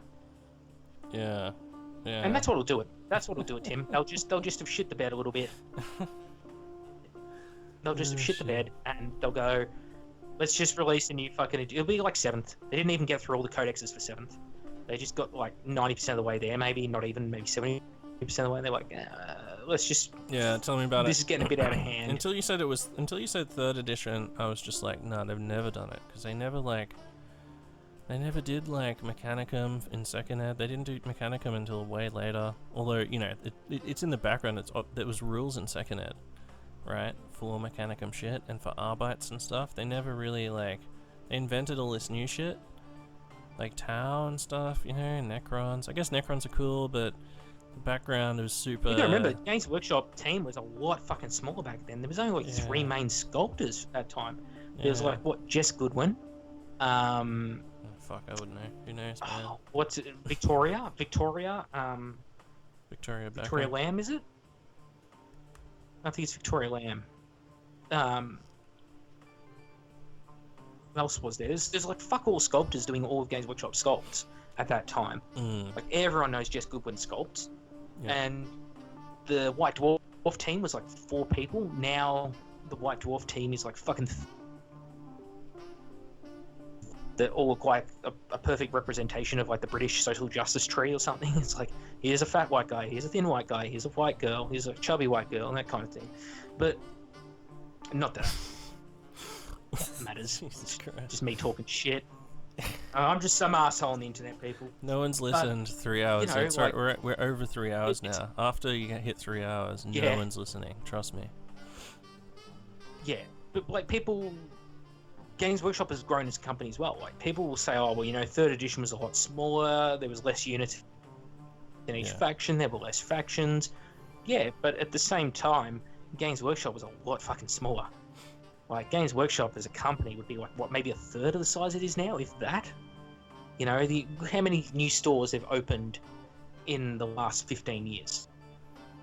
I don't know. 3rd edition came out. It's more. It's 18 years, I think. 98 or 99 was when 3rd dropped. I think 99 I'll say. So let's say in 18 years, do you know how many new stores have opened up around the world for Games Workshop? Do you know how much expansion they've done in Nottingham to the head offices? The rework to Warhammer World, Bugman's bar, and all that kind of thing. Like it was a completely different place. Yeah. Forge World back then made like 3 kits. The Baneblade was like their main kit that they made. And there was a big deal when they made the Shadow Sword. Like, holy shit, a 2nd tank from 4. Yeah, maybe one day we'll make a Thunderhawk. Cool, please don't spoil us. Yeah. Everyone's like, yeah, and... Imagine if they recast the Metal Thunderhawk in completely resin. Different world. Yeah. Yeah. And there was like this massive... I think you can look... I think, like, I don't know, I feel like we're looking too much into it now. We're just fucking talking about all these fucking people. We're just a couple of assholes on the internet, man. I just said that. Yeah, you did remind me though that I've got a full fucking old metal OOP Aspect Warrior Jez Gooden original army, which I'm painting up to run some Eldar versus 30k guys, some Crusade era gaming. It's gonna look fucking crazy as fuck, like Jez Goodwin models next to like Solar Ox and shit. It's gonna look fucking crazy. Looking forward to that. I've been working on some similar stuff to that myself. Oh, really? Can't tell you yet. Interesting. Can't tell you yet. Alright. It may or may not have something to do with the Lear. With the what? The Lear? Oh, the Lear? Oh, okay, interesting. Yeah, anyway. I think that pretty much takes us... Yeah, I think we touched all the... This is a pretty philosophical episode, I like to think.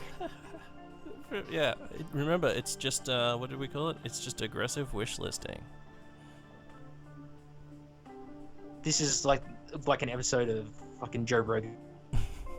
Hashtag aggressive wish listing. listing. I never thought of it that way, man. Yeah.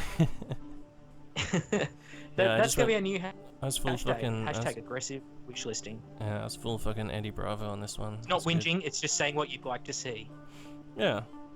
Oh well, like fucking yeah, it's fun to just talk shit. It's fun to just fucking publish it and have thousands of people just listen to what we're saying, which is fucking crazy enough. So, you know, everybody wins. Remember, it's just entertainment. Aggressive wish listing.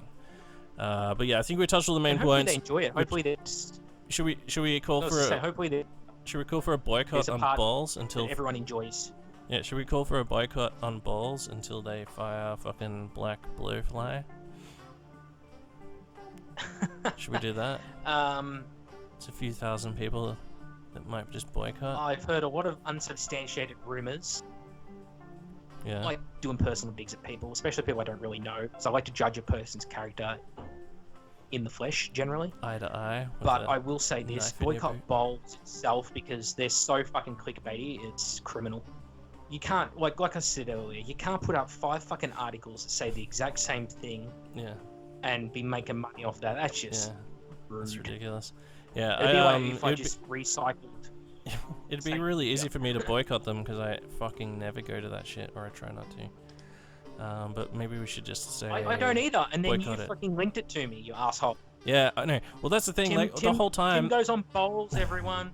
I shared it to a few people, and I was just like, "Oh man, all I'm doing is just making more people go there, so this dude's gonna look like a pro." But if more but then I thought, if more people go there and say negative shit, but then maybe they only give a fuck about the clicks. Like, how the fuck do you deal with it? So I don't know. I think like just boycotting it is a good idea, unless they give me a job, unless they give me some dollars.